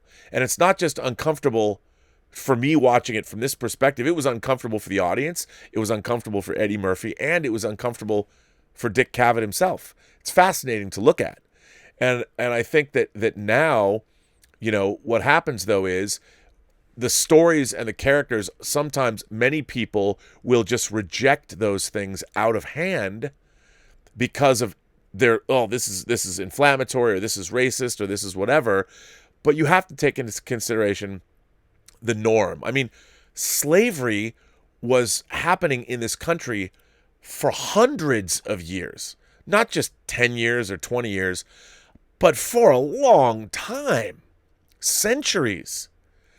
And that shaped a lot of cultures. So people go back and go, yes, well, the founding fathers were slave owners. Yeah, because everybody was at the time. Is that a good thing? No. Does that mean we suddenly have to reject the legacy of all of those people? Well, looking back from today's perspective, I can understand why people would say, fuck yeah, we do. Those people were slave owners. Those were evil white men. But again, you have to take into consideration what was happening at the time. And if you're gonna go back in history, human beings we're a nasty bunch. And you're going to find people were oppressed all over for long periods of time, every society, you go to. So I think you have to take into consideration. Claudius goes on to say, Rob asked them, do they mean representation, lore, or world building? Verisimilitude, the V word, defines the physics of a story, the way transporters work, and the speed of starships. Questioning the storytelling structure is not gatekeeping. Dude, you nailed that. It's true. Because, the thing about the transporter was it was an elegant way to allow our characters to go from the ship down to a planet without having to rely on effect shots or miniature shots that are very expensive. Sure, people would say, well, Rob, there's an optical effect when that transporter happens. Yes, but that can be recreated and reused over and over and over again. Once they had it down, they could use it fairly cost effectively. And that's why they did that. But in doing so, they were smart. They're like, okay, The transporter works. It has to be only you can't be too far away. Like, you couldn't be in the orbit of the moon and then transport people down to Earth. That's too far.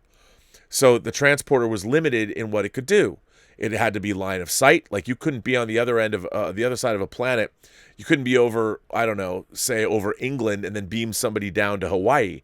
You would have to come around and be in range, just like if you were going to fire from orbit, if you were going to destroy the Halkans in the episode Mirror Mirror, you'd have to wait till target cities came into the range of your phasers.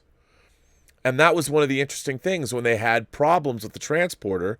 It was those limitations that made you believe that something like that could work. Well, what they did in the J.J. Abrams movies is they got rid of that. In Star Trek '09, a transporter could beam a human being on a starship that was at warp from a planetary position. How would you ever even be able to do something like that? I mean, that was magic. And then Khan beams from his one-man fighter, from inside his one-man fighter, all the way to the Klingon homeworld? How does that work? What you've done there, they just destroyed the transporter. And it's not me nitpicking.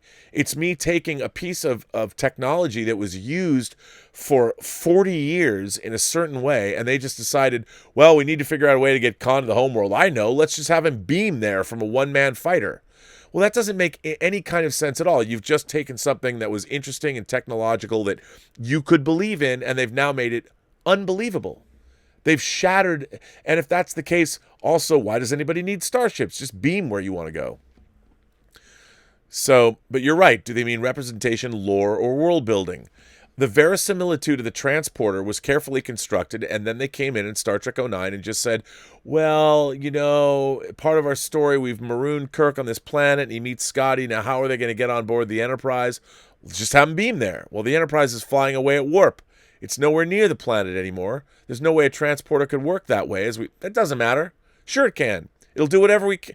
If I want it to work that way, it'll work that way. Well, what you've done is you've put yourself above the rest of the entire thing that you're working in this case, Star Trek. You've decided that your lame plotting has forced you to just subvert an element of this fictional universe that's been a certain way for 40 years, and you're just like, yeah, we'll just make it the way we want it. Well, you just shit over the legacy of the talented writers and artists and dreamers that came up with the idea of a transporter in the first place. You've fundamentally changed what it is, and in doing so, you've brought up serious fundamental underlying questions about the very universe that you're working in. You've sort of destroyed verisimilitude across many different, like, how come these transporters don't work that way? Why not beam ships that? It's wrong. I mean, I think that's the problem that I have with the modern stewards of Star Trek. They just go in and make these decisions and shatter the verisimilitude of these universes sort of willy-nilly. JS sends in a super chat and says, any corporation could buy an IP like Star Trek and declare that the TOS is no longer canonical. Are fans to give them that legitimacy? No, I don't think so. I don't think that anybody who is selling stories and stories that have been around and have been part of our pop culture can then go in and say, and I think, you know, what's interesting is that the stewards of our pop culture, that let's say CBS and Disney, they are doing that. I mean, they did that with the expanded universe and said, okay, I mean, I understand because they were telling stories outside of that expanded universe, even though it already existed, which is a problem. They'd probably, at the corporate level, Bob Iger was not going, well, I don't know, man. I mean, I don't think that, who cares about, like, he wasn't going, well, what are we going to do about the Thrawn trilogy, man? What about Mara Jade? What about, these characters? What about Jason Solo? I don't know, man. He wasn't thinking that. He could care less. If you talk to him about it, they'd be like, wait, what? I don't care about any of that stuff. We didn't make those movies. They're not ours. So we're seeing that, and that's a disconnect. And then you have these new creators brought in, and they don't understand why the fans are screaming bloody murder at them. But it's interesting. I mean, I think that there's something to be said for having protections over long-running cultural artifacts. It's art. You know, it means something. It means something to our culture. And I think with corporations, I think Star Wars in a way is bigger than Disney. You know, absolutely. I mean, isn't it? And if you want, I don't know, but we're not that advanced yet as people. I don't think our society is that advanced. I mean, it's like now we're too beholden to, well, we have the almighty dollar. Okay, well, how much money do we really need in our world? How much money? Everybody wants to have millions and millions of dollars. Well, why? You want to be able to buy Picasso paintings or own a yacht or have $300,000 supercars. That's fine, but do you really need those? Like as a culture, do we? Hey, I like those things. Do I really need $200 action figures? Do I really? I mean, I'm obsessed with them because I've got a screw loose since I was a kid. But other than that, do I really need them? Don't I have enough? We need to evolve, I think. Herman Muller sends in a super chat and says, we grew up in a time of 3 networks with solid meat and potato writing with the odd Jello 1-2-3 crap. With streaming and 1,000 channels, the writing is like 7-Eleven cheeseburgers as the main course. Herman, that's actually a really good point, is that the writing had to be good because what was on TV, it was very limited. We just didn't have the bandwidth. And things wouldn't survive if audiences, and I dare say that, I mean, you go back and you watch things like All in the Family, or you go back and you watch MASH, or you go back and you watch sitcoms. And I know someone's going to be like, well, what about Dukes of Hazzard? Look, I hated Dukes of Hazzard when I was a kid. But there was a lot of really interesting, The Twilight Zone, for instance. These shows had to be good because mediocrity wouldn't be allowed. There was only so much primetime real estate for the 3 big networks. So you're absolutely right. I think the quality of writing, and I also think education too. I think that one of the real problems is that most of the people, not all, but a lot of the people that are writing these shows now, their only background is having watched lots of other shows. I think that to be a great writer, you have to have a strong literary background as well. You have to have read a lot, and you have had to read Western canon, and you have had to read the Bible. Like I've often maintained when people ask me, Rob, what are some of the important, as a science fiction fan or a fantasy fan or even a fan of any literature, what do you have to read? I'm like, well, one of the most foundational pieces of literature, if you want to look at it as literature, whether you believe in it or not, I think scripture, the Bible, both the Old and the New Testament, are vital to understand where we are at as a people today. And if you want to delve into the Quran, and you want the Bhagavad Gita, whatever, any of the great religious texts, I think all of those things are also very important to understand foundationally storytelling. And I think that, like, I love the story of Job. I constantly go back to the story of Job, and I think it's really, really important. And I think a lot of people I know, they've only ever watched movies and television. They don't necessarily have, and certainly the science fiction in Kirsten Beyer obviously has probably read a lot. But the rest of it, Akiva Goldsman, if you go back and you look at his fantasy career when he's worked in science fiction or fantasy, he's frequently let me down. I found his scripts. It's almost like, dude, have you read science fiction, fantasy, and horror? Have you read some of the great works? I mean, I don't see that in your writing. And it's interesting. Midnight's Edge After Dark sent in a super chat and said, Clerks discusses the independent contractors. Yes, they do. Clerks, that's such a funny conversation. And what's really interesting about that is the reason that that's funny is because I think until Clerks and that great discussion about the Death Star contractors and everybody who was building the Death Star, that they didn't deserve their fate. Like they're not part of the war effort. They're just there to, if a welder's there to work on the Death Star, and the poor schmuck gets destroyed and he doesn't ever get to go back to his family. I mean, that was something that is a real world consideration that you have to consider. One of the things I liked about, was it the book? I can't see it from where I'm sitting. Catalyst, the book that introduced us to Jyn, the Ursos. I think it was Catalyst, that came out before Rogue One. I love the fact that the Geonosians, they really get into who built the Death Star and the problems that they encountered with their workforce. I thought it was great. I thought it was really, really, really well done. Dan V sends in a tip and says, the rise of Kylo Ren comic makes things worse, and it turns out lightning just came from the sky to start the Jedi Temple on fire. It was either Palpatine from very far away or Snoke with long hair. I wish I was making that up. It's nonsense. Yeah, that's not good. That's lame. And again, you read that and you're like, come on, man. Mark C says, to ditch canon, they need to ditch serialized storytelling and go back to standalone episodes. By its nature, serialized storytelling invites canon. Serialized storytelling creates its own canon. And they weren't even, again, I still haven't heard an explanation that they find out where Coppelius is because they pinpointed something that Soji said about storms and two moons, and what she was talking about was not the planet they were going to. Like, wait, what? Yes, but I agree with you. If you're not gonna, if you cannot be a great serialized storyteller if you're not dealing with canon. Even a show like Ozark, whose third season I really loved, it harks back to the canon that they've built over the last 3 seasons. And if suddenly they didn't, they've carefully built it all up.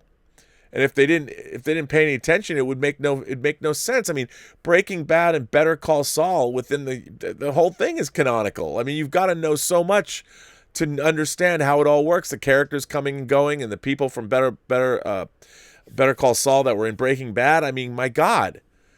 And the fact that they don't pay any attention to canon in Star Trek is just weird to me. Stubble McShave sends in a tip and says, if they're going to add stuff in a franchise, it should be extrapolated from canon in a logical way. I agree. And the added bits should be foreshadowed. In Star Wars Episode 9, the lightsaber teleporting was one of many things that made me sigh and shake my head. That was one of the things I actually kind of liked. I mean, I know it's so ridiculous, but I kind of thought it was cool. But once you're able to do that, there's a lot of questions that then have to be asked.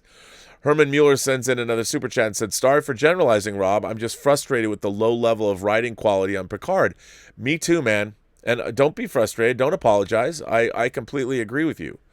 Totally agree with you. Hey, you know what? I'm going to delve into a letter, man. Let's jump right into it. Oh, and wouldn't you know it, this letter comes from... Hang on. I'm going to save this letter. I'll come back to this letter. This letter comes from... Nope, I've already read that one. Let's see. I want to make sure I...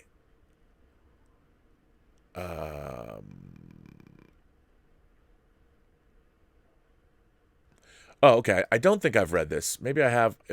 If I have, tell me. James B.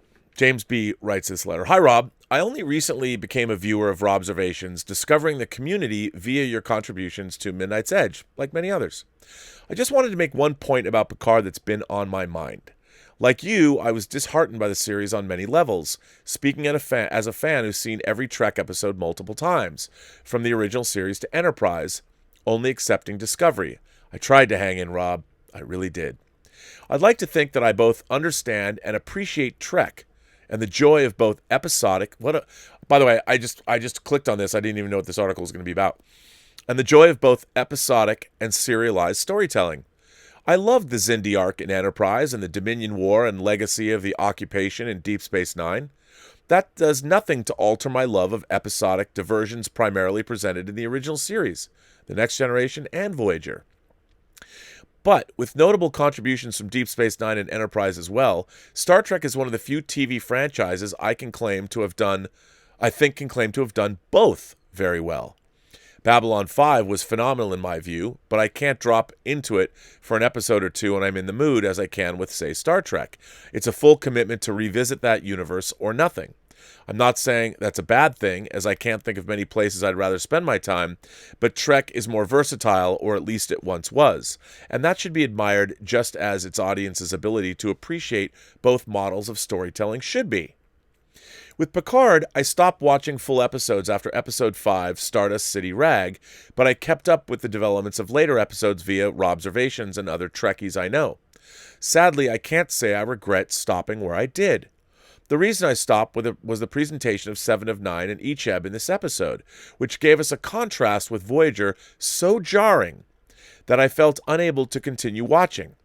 The reason is that I felt it confirmed beyond any argument that the current writers of Trek are using the brand to generate subscribers in the streaming wars rather than because they recognize or respect either the obligation or the privilege of being what they are, or at least should be, stewards of a beloved franchise. Like Star Wars, Trek has transcended its genre and its creator's original ambition. I doubt that Gene Roddenberry or George Lucas ever imagined the longevity of their creations or the impact they would have on future generations.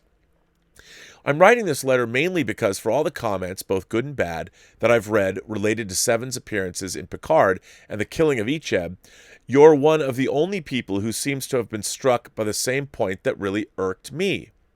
I honestly couldn't care less if Seven is now an LGBT character.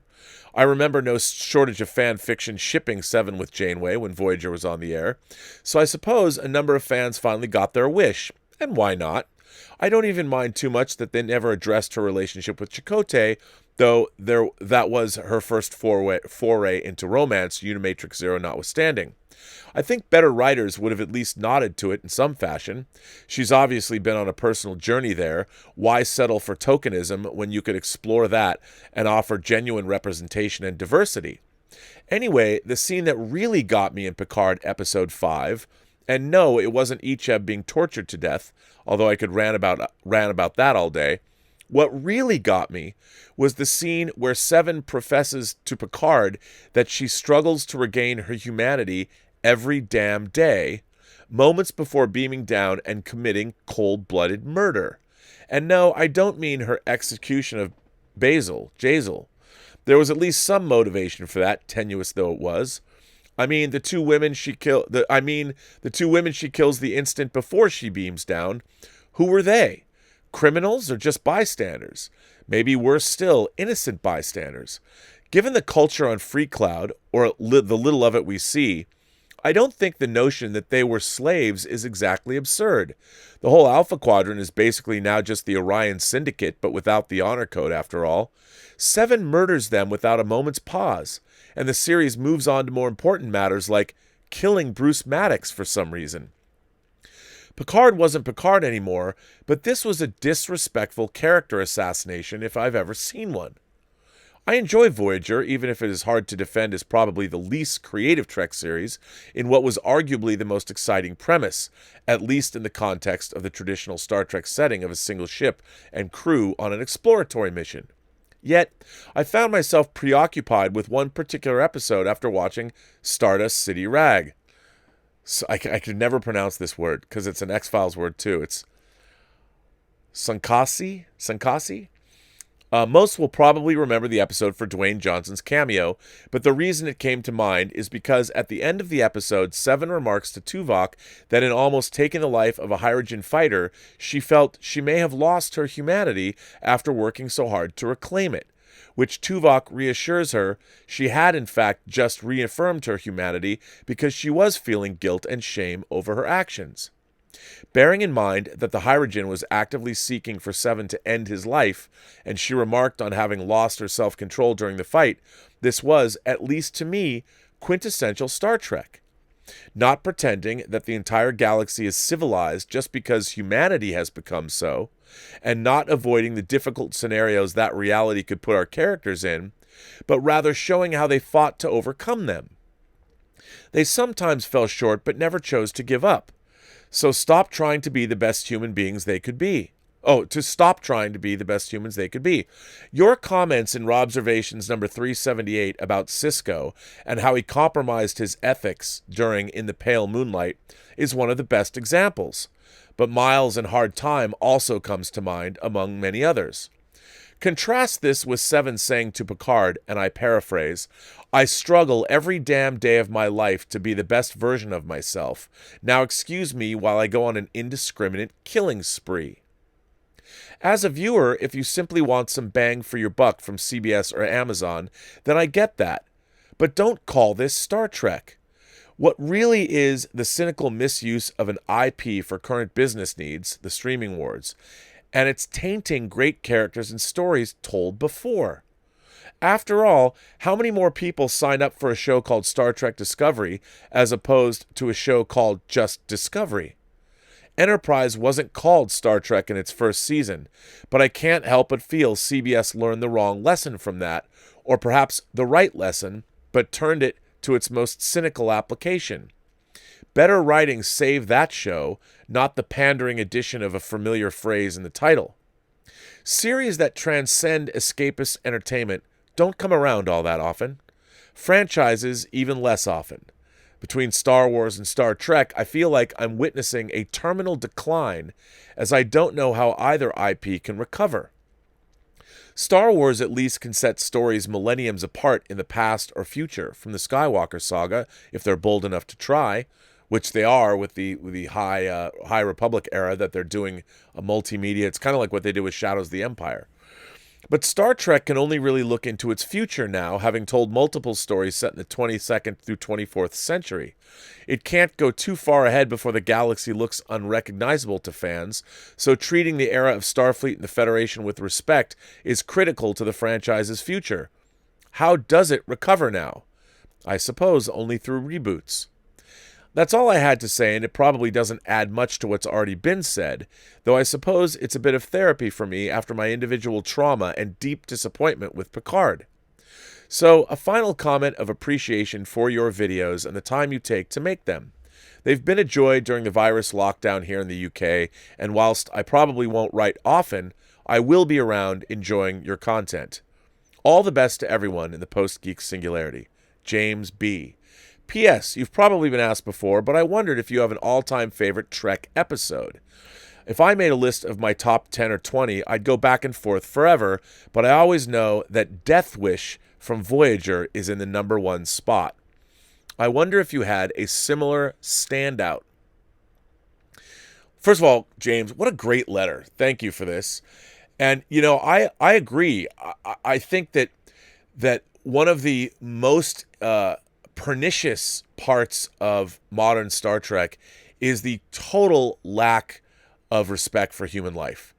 And what they did to Seven and Icheb and all of that. And it at its very core, the fact that there was murder in every episode of Star Trek, just straight up people being killed, when the Star Trek universe has a stun setting on their weapons. Well, Rob, you know, these Romulan weapons, it was established that they don't have a stun setting. No, it was established by writers that just wanted to kill people. And that's what I find really interesting. It's distressing to me to have watched that. And I think that that episode, the Hydrogen, that is a great example of Seven's character arc and the fact that she'd become the way she'd become. What they did was they just wanted Seven, again, they didn't want her to be the Seven of Nine that we saw in Voyager. They didn't want her to be that way. They wanted to write her as a completely different character that we've seen in other things, mostly fantasy-based properties. And that's what's wrong. They didn't honor the character. The character of Seven of Nine was established from season 4 on in Voyager, and they did not do her justice. They didn't extrapolate from where we'd seen Seven before to where she would be. They just made all of this stuff up. Oh, she's a Fenris Ranger. What the hell is that? Because the galaxy collapsed. Why? You know, so I think and I'm glad you appreciated. You know, I'm tired of people always holding up Deep Space Nine as being. There's some people that are pretty smart that have gone back and forth with me on Twitter and said, "Well, Deep Space Nine shows that this wasn't like Roddenberry's vision of the future either." Where I'm like, no, it was. It just showed a situation where we're dealing with a very dire galactic threat. Basically, what could have been an extinction level event. And we're watching people that were from a utopian civilization hold on to those values while they still fought in a galaxy-wide conflict. Well, not, but yeah, I guess if you think about where the founders came from, and still maintained and still held on to their ideals. And, you know, in the pale moonlight is that Sisko is questioning, can he live with it? He doesn't tell you at the end of that episode, yeah, I can live with it. No, he's not convinced. He knows he'll never be able to live with it, and it will haunt him until the end of his days. That's what the end of that episode's about. But what a great letter. I want to thank you for writing that in. Here's another letter from our friend Enterprise HNCC 1701H. Usherer of Utopia. Greetings. I'm looking at today's world and how there are many people without hope or optimism when it comes to politics or the future. People are checking out of the system because they feel like nobody is representing them. You mentioned that you thought you felt like Homer had learned, you mentioned that you thought that you felt like Homer had harmed authority and how that was problematic. I will have to echo Willow's sentiment on memes, but on the topic of authority. I think that based on what I see, we need more people who challenge authority. The problem is, I think, more that we need people who are emotionally mature and able to use logic and facts. Joe Rogan is as popular as he is because he's willing to tell it as he sees it, while the mainstream media doesn't call out the fact that Joe Biden is in mental decline. The following may be too political, although I would hope that this is just common sense. Read it at your discretion. Integrity meaning speaking truth to power, and people derive hope from anyone who is willing to do just that. If political parties want to send people out to go vote in direct violation of social distancing and risk their very lives, we should really have the moral courage to call them out. I mean, that's just evil. It's a sad thing that they will not do the right thing for the sake of goodness. But I suppose it just means that we will need to learn how to fight. We're dealing with a Kobayashi Maru scenario, and we may have to game the system. Enterprise H, NCC 1701. Well, a good letter. I mean, I think that, not to get too political, but we are dealing with the system. Unfortunately, I think ultimately the thing that drives us all is the fact that, one, everybody wants money because most people don't have money. And why do you want money? What is the reason to have money? Well, first of all, the reason is you can take care of yourself and your family. You can buy food. You can get yourself shelter. That's why we all need money. But most of us, money becomes the driving force in our lives because we never have enough of it. I certainly don't. Every week, when you work as a filmmaker, especially at my level, I've never had great breakthrough commercial success. So I like what I'm doing. So if I'm editing a low-budget movie like Paradox, I enjoy editing a low-budget movie like Paradox. I enjoy working on Tango Shalom, but I've made the choice to do that. I could have taken a much more stable job and line of work, but I don't. I'm able to do things that I enjoy. Right now, I'm really enjoying making special features for the Hills Run Red Blu-ray, a movie that I produced, a movie that I developed. Did that movie burn up the box office charts? No. Was it a direct-to-video movie that Warner Brothers made? Yes. But for me, as a producer, I was able to take a project that we were going to make on an independent level for $350,000, flip it, and turn it into a studio movie, and we went to Bulgaria and made it, rather than up at a ranch, in Saugus or whatever, here in town. So for me, it was a huge, epic win from an artistic standpoint. Plus, I think the movie's pretty neat for what it is. And I take great pleasure and solace in doing that, but it didn't get me rich. And I think, unfortunately, what we have to do is until people are taken care of and can actually eat and take care of their families, people are always going to live lives of quiet desperation. We're never going to have a Star Trek utopia while people are wondering whether or not they have something to eat on a daily basis. And that I mean that globally.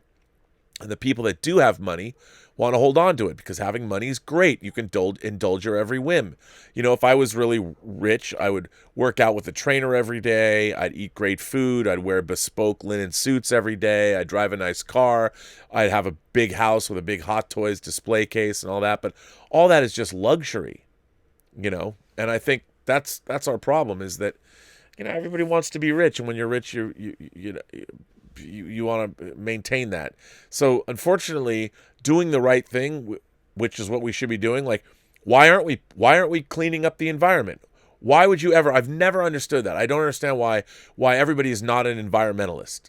Like you don't leave your kitchen 25% dirty or 10% dirty. You don't leave when your kitchen's dirty, you clean your kitchen. That's where you prepare food. You want a clean kitchen. And if your kitchen's dirty, you clean it up. So why do we find it acceptable that big business or big industry is allowed to factory farm and pollute the environment? Why is that acceptable? Well, because people got to eat, people got to make money. It's more important. Well, how could it be more important than the environment? We live in a closed system. And it's crazy to me. Like and I'm not some raging environmentalist, but if you're going to have a kitchen where you prepare food for you and your family, the kitchen should be clean. Otherwise, what happens? I remember that it wasn't me, it wasn't my there's this guy named Larry Cook that I went to school with. I always remember he was tall, kind of a goofy guy, but I remember in their dorm room, everybody got sick once because people weren't doing the dishes. They were leaving the dishes and then they weren't washing them enough. And everybody got sick, like food poisoning one day. They realized it's because they didn't do their dishes. Well, that's what happens. You don't live in a clean environment, you're going to get sick. And the idea that we dump plastic in the oceans, look, it's a huge problem to surmount. We have all kinds of plastic. We need plastic. We have plastic containers, all that. There's so many things that we need. So we have come to accept there's an acceptable level of pollution that we are willing to live with. But why? Well, it's too expensive not to live with it. It's nutty. And until we can sort out so many problems, look at our healthcare system. Our healthcare system is a for-profit healthcare system. Right now, there's a lot of people getting rich. There's no incentive when there's a certain amount of people getting, even if it's the 1%, if they're getting rich off something, it's never going to change. It's not going to change unless it directly affects them. Look at what happened now. We have a coronavirus that is raging across the planet because of why? Because why? Because our food supply was infected and things happened. Now, I'm not going to blame. There's no reason to blame the Chinese. It just happened to happen. It could have happened in India. It could have happened in Africa. Hell, it could have happened here. We try and have more regulations on these things, so it doesn't. But this is why you have regulation. We watched the Trump administration rescinded emissions restrictions on cars this week. Why would you do that? Why? Because it makes it easier for certain people to spend less money making their cars meet up with these high emission standards. But in doing that, you're making the environment more polluted. So why would you possibly do that? Why? Because people want to get rich at the top. I get that, but at the end of the day, you're undermining. Everybody lives on the same planet. It's so silly to me. Why is the Trump administration rescinded? I get it. It's for business. They rescind those restrictions to make business more profitable. But at the end of the day, what about breathing air? I don't understand. Why is healthcare and education, which is expensive, yes, but and healthcare, hey, it can be very profitable, but why aren't our healthcare system, if it was reformed, if it was different, if it wasn't so much of a for-profit system, we wouldn't be in the situation we'd be in now because we would be thinking about prevention. This is look what a lack of prevention has done to the planet. But that's just me pontificating. I mean, it's probably useless for me to go on like that. This letter is from Paul Luis Caballero. This is very funny. Hi, Rob. My name is Paul Caballero, and I am 22 from Scotland. I hope you don't mind me sending this letter to you. I also sent it to you on Instagram a while ago. Oh, dude, I never look at my Instagram messages. I'm sorry. I always forget. I'm a huge fan of John Campy's show, and I watch regularly. I am an aspiring writer and writing to you for advice on how to get a screenplay made. Uh-oh. I have written my first screenplay based on the awesome graphic novel All-Star Superman. In my opinion, it's truly one of the greatest comic books of all time. It is pretty great. I'm not really aspiring to be a screenwriter, more of a novelist in style. I'm just so passionate about this story and only wanted to do screenwriting if the story suited it. So you can imagine how painful it was killing and stripping the wonderful, eloquent prose from my script. At least I think it was awesome. I think All-Star Superman should be about Superman facing his mortality, but also much like the Paddington films where every character Superman has an encounter with, he has a positive influence on. My script is roughly 230 pages, and it is very novelistic, but I think All-Star would be long and almost a superhero Ben-Hur style length to really tell the best possible story without butchering the small moments like the suicidal girl on the roof, or which I would love to see an HBO 5-part miniseries like Chernobyl. Anyway, not long after working on All-Star Superman, Zach Stentz mentioned on a podcast that he would love to adapt All-Star Superman. Zach even said, I will crawl over broken glass to do a draft of Superman. By the way, Zach Stentz is a good friend of mine, and I gave him his first job writing a feature script because he co-wrote Agent Cody Banks with Ashley Miller, who I'm also currently working with. I'll tell him. I thought it would be really cool if I could contact him and ask him if he would be willing to spare some time to give me some advice, talk about the story, and who knows, hopefully work with me and edit my script, and maybe even try and pitch this to the studios together. I know it's ambitious, to put it mildly, and I don't have a screenwriting agent. I'm essentially contacting you in an unsolicited manner. I realize you have built a filmography before studios will even hear your pitch, but I love the story and thought we shared similar ideas. So I decided to message him on Facebook and Instagram, hopefully not being too invasive or inappropriate in any way. I wrote him a 3-page letter. He didn't have many followers, so naively assumed he would reply, but he hasn't replied, and it's been too long for me to know. It's been long enough for me to know he either hasn't seen it and doesn't check or is too busy. I certainly hope he isn't ignoring it. Heartbreak. I think he might have blocked me, unfortunately. I meant no disrespect, quite the contrary. All-Star Superman is a story that can be done in its own universe like the Joker without having to join everything into a web of interconnectivity with other films. That's how I would kind of go about pitching it. I would love to tell Zach all of this and mention this in the letter. I just don't know how to tell him and what to do now. This is why I'm writing this letter. I truly need your advice, sir, as you've been working in the movie industry for 27 years, working in every aspect of the motion picture industry, as well as the first management trainee under Warner Brothers Senior Vice President of Production, Bill Young, allowing you to observe future feature film production from the highest level of a major motion picture studio, but also spending years working as a professional story analyst. I am unsure what else to do now. I would love to pitch and discuss these ideas with Zach if he could spare a few minutes of his time. Even if we disagree, it would be grateful for the opportunity. I understand how busy he is. I know how difficult it is with unsolicited stuff. I know I am asking a lot from you by writing this letter. Superman wouldn't give up. Ha. In life, you must take chances and take risks. I can live with failure. You can correct failure, but regret is something I can't.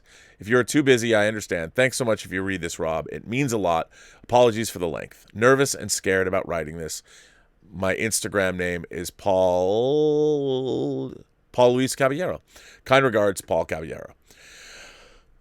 Okay, that's a lot to unpack. First of all, Paul, I want to say this to you. I admire your passion, and I don't ever want to be a destroyer of joy or a destroyer of dreams. But there is a reality. I get a lot of people asking me about this, and like, how do you break in, and how do you figure out how to do these things? And there's many things that you've done here. And I just first want to say I appreciate what you want to do. I really think that you should continue to pursue your dreams. But what you're doing is 100% the wrong way. First of all, you're never going to be able to adapt All-Star Superman and get somebody to pay any attention to you. You're just not going to do that. First of all, you don't own All-Star Superman. You have no control over it. And it's not yours to adapt. And second of all, it's a DC property, and you know that Warner Brothers, when they make DC movies, they're expecting now to make $1 billion like they made off Joker and off Aquaman. And in order to do that, they're relying on people that have track records, good track records that the studio already knows. Now, if you were to talk to Zach, and I don't presume to speak for him, Zach Stentz is one of the nicest people that you're ever going to meet. But he is a working professional. He wrote Agent Cody Banks. He wrote Thor. He wrote X-Men First Class. He's worked on many different TV shows. He recently wrote the McG film Rim of the World that was on Netflix. He just would never be able to respond. What you're asking, I understand what you're saying, and I don't mean to destroy those dreams of yours. But what you're asking is just simply not professional. And Zach knows that. And Zach, he just doesn't have the time to deal with that kind of thing. And for him, he would say to you, I don't want to give you notes on a screenplay on a property that you don't own. There's nothing you can do with that. What you should do, he would tell you first and foremost, write something of your own. Create something, hone your craft with something that you own. First of all, if you tell anybody that you've written a 230-page screenplay or whatever, they're going to immediately know that you're not professional. Here's if you guys want to be screenwriters, here's just a little bit of Rob advice. Your screenplay must be between 90 and 120 pages. No exceptions. Well, Rob, what if it could be 100? No, you're a first-time screenwriter. If you haven't sold the screenplay, as a matter of fact, 90 to 120 pages, and basically, as a former reader, I will tell you, your screenplay should be 108 pages. If your screenplay is 108 pages, people will pick it up, they'll look at it, because what you're going to do is the first line of defense that you have to go through is a reader. I've been a reader, and that means a reader, there are things readers look for to read a screenplay. 1, 12-point courier. Always 12-point courier. That's your typeface, your title page. 12-point courier. No pictures. Don't make your title bigger. The only thing you could maybe do is type the title in bold. Maybe underline. That's it. Bold, 12-point courier. Maybe no bold, maybe getting away with bold. But even then, 12-point courier. 108 pages. 2 Brads, not 3. I know that might seem silly, but those things show that you know the proper format. I used to go to CAA when I had to read, when I was a reader for CAA, you'd have to get there. You'd have to get there like Friday morning because you had to read a lot of unsolicited scripts, and they had a pile of scripts. You were, if I remember correctly, you were required to take 2 unsolicited scripts home. Like I would read 4 scripts a weekend when I was at CAA. I worked 7 days a week. And you'd have to take 2 unsolicited screenplays from this pile it was like this pile of shame that was out in the hall. If you didn't get there like Friday morning, right when CAA opened, all that was left was all the screenplays that had 3 Brads in them, like 3-hole punch paper, meaning 3 Brads instead of 2, or they had drawings on the cover, and you had to take 2 of them. You knew that, I know this seems silly, and there's probably exceptions to every rule, but you knew that if if all that was left was screenplays that had 3 Brads in them, as a reader, you knew you were fucked, because you knew the screenplay was terrible, because you knew that the writer of the screenplay didn't know enough. And I know there are people that are going, "Wah, come on, Rob." No, I'm telling you, and when you're dealing with people, especially if you want to approach an industry professional, you get one chance to do it.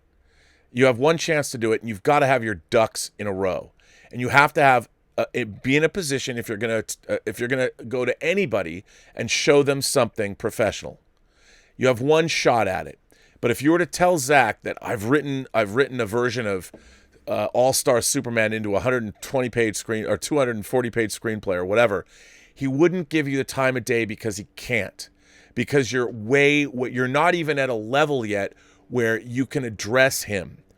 He can't do it. He can't do it because you've already violated like 10 different professional things. Now, if you had an original script that was 108 pages, well then, I'm not saying he would ever read it, but at least you can get in the room or maybe get in the building. You might not be able to get up to his floor. But in order to approach anyone, if you want to, whether it's a book, whether it's a screenplay, whatever it might be, you have to prove to the person that you're approaching must know that you are worthy of approaching them at all. And writing, and I don't mean to destroy what you've done. The first screenplay I ever wrote was a Moon Knight screenplay I wrote in high school, where I adapted Moon Knight's origin and then issue 25, which is the Black Spectre double issue from the mentioned Sienkiewicz run. And no, I can't. I don't know where it is. I wish I still had it. I have so many other things but I don't have that. But you've got to understand, and I would direct you to something that's going to be disheartening. But Josh Olson, who wrote The History of Violence, wrote an essay about this very subject. And the essay is called, I Will Not... Here, let me find it. I'm going to put it in the live chat because let me find it. And I don't mean to be mean, but I'm going to put this in because it's as true now as it was when he wrote it, and it's true forever. It was written in 2009. It's 11 years old. This was in the Village Voice, and it's for anybody that lives in Hollywood. And by the way, I implore you, read this article and also read all the comments if it makes you angry. And I want to say it was really nice for you to write me, and I don't want to discourage you, but I've just put it into the live chat if you see me.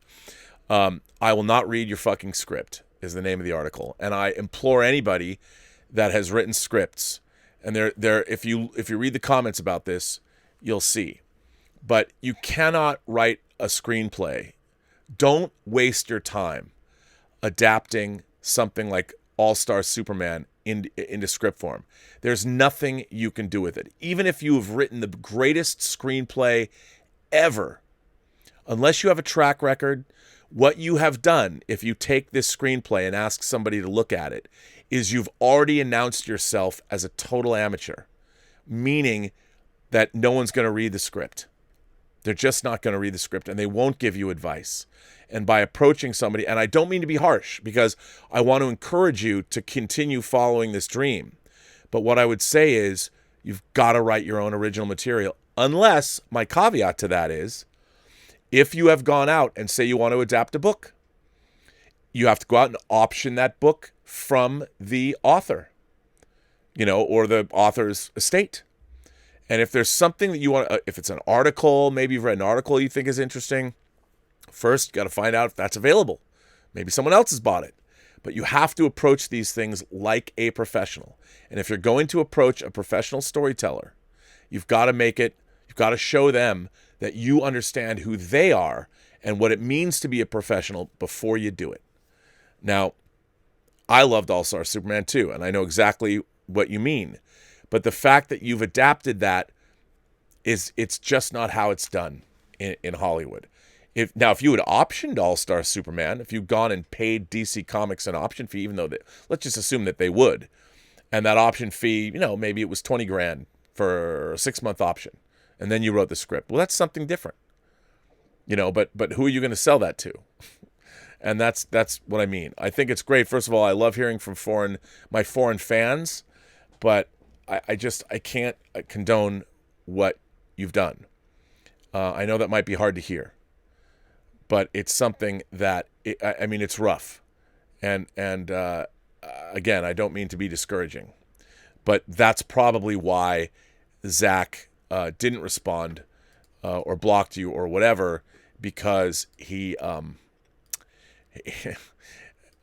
I don't mean to be mean, but he has better things to do. He's dealing with his own life and his kids. He's a father. He has many kids, not many, but he's got kids and a wife and his own career that he has to spend time on.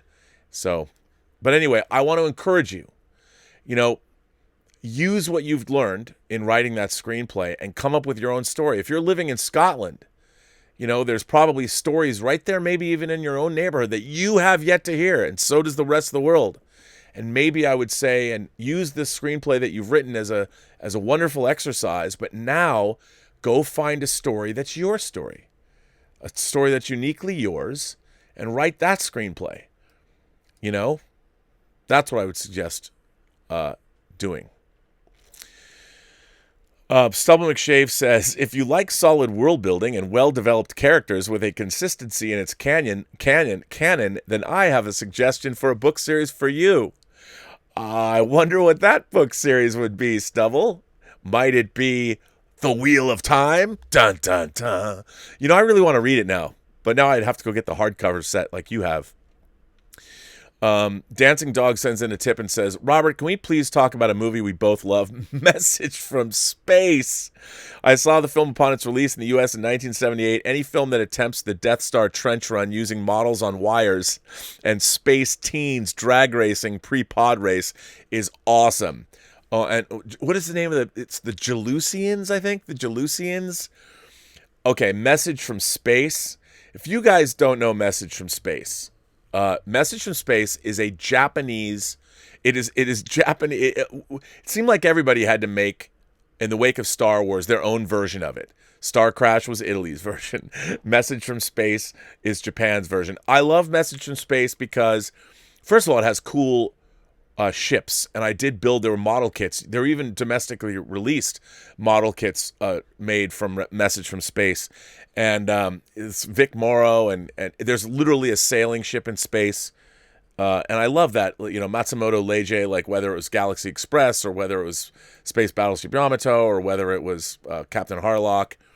Message from Space is awesome, and I love it. Message from Space. I will, let's see if I can come to here, I'll read the Wikipedia entry, or, oh, yeah, you know what I forgot to mention? Do you know who directed Message from Space? Kenji Fukasaku, who directed Battle Royale, who also directed the American version, the Japanese sections of Tora Tora Tora. And he did a lot of Yakuza films, but yes, he directed Message from Space. And by the way, I'll just put the trailer in there. It's also on YouTube if you want to see it. So I'll put that here. And if you guys haven't seen Message from Space, it is peak Japanese sci-fi. It's everything I love about Japanese sci-fi. And yeah, it is goofy. But here you go. Message from Space rules.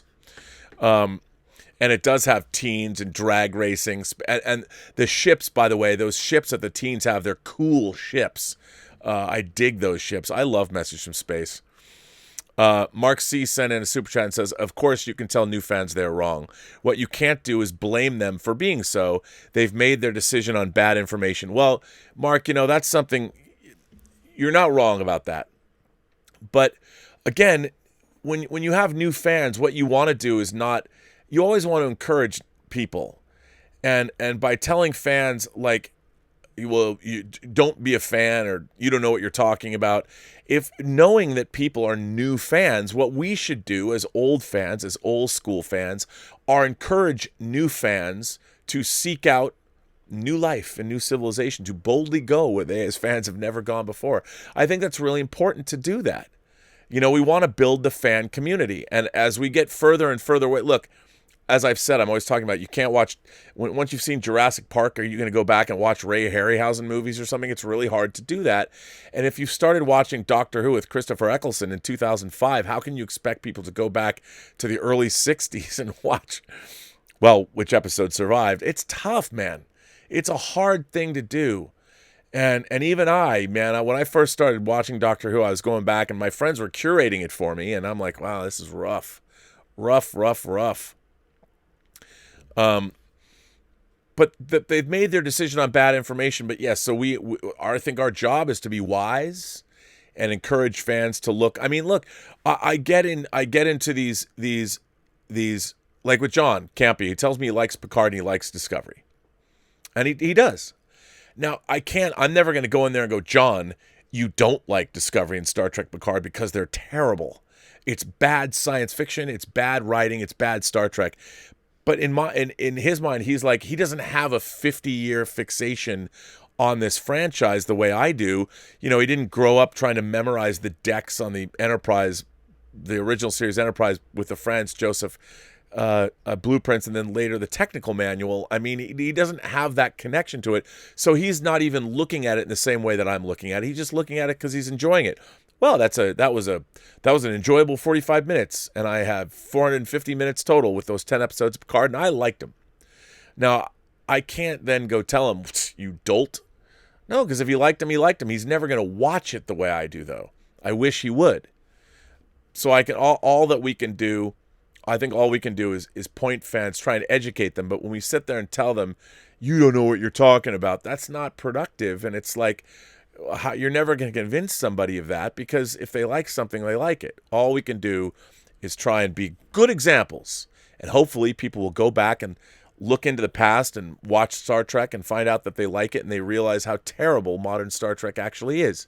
But for some people, it's not terrible, and we can't tell them that yes, it is. Dancing Dog 60 sends in a tip and says, Robert, besides the Star Trek animated episode Yesteryear, was the Guardian of Forever ever used in any other Star Trek series?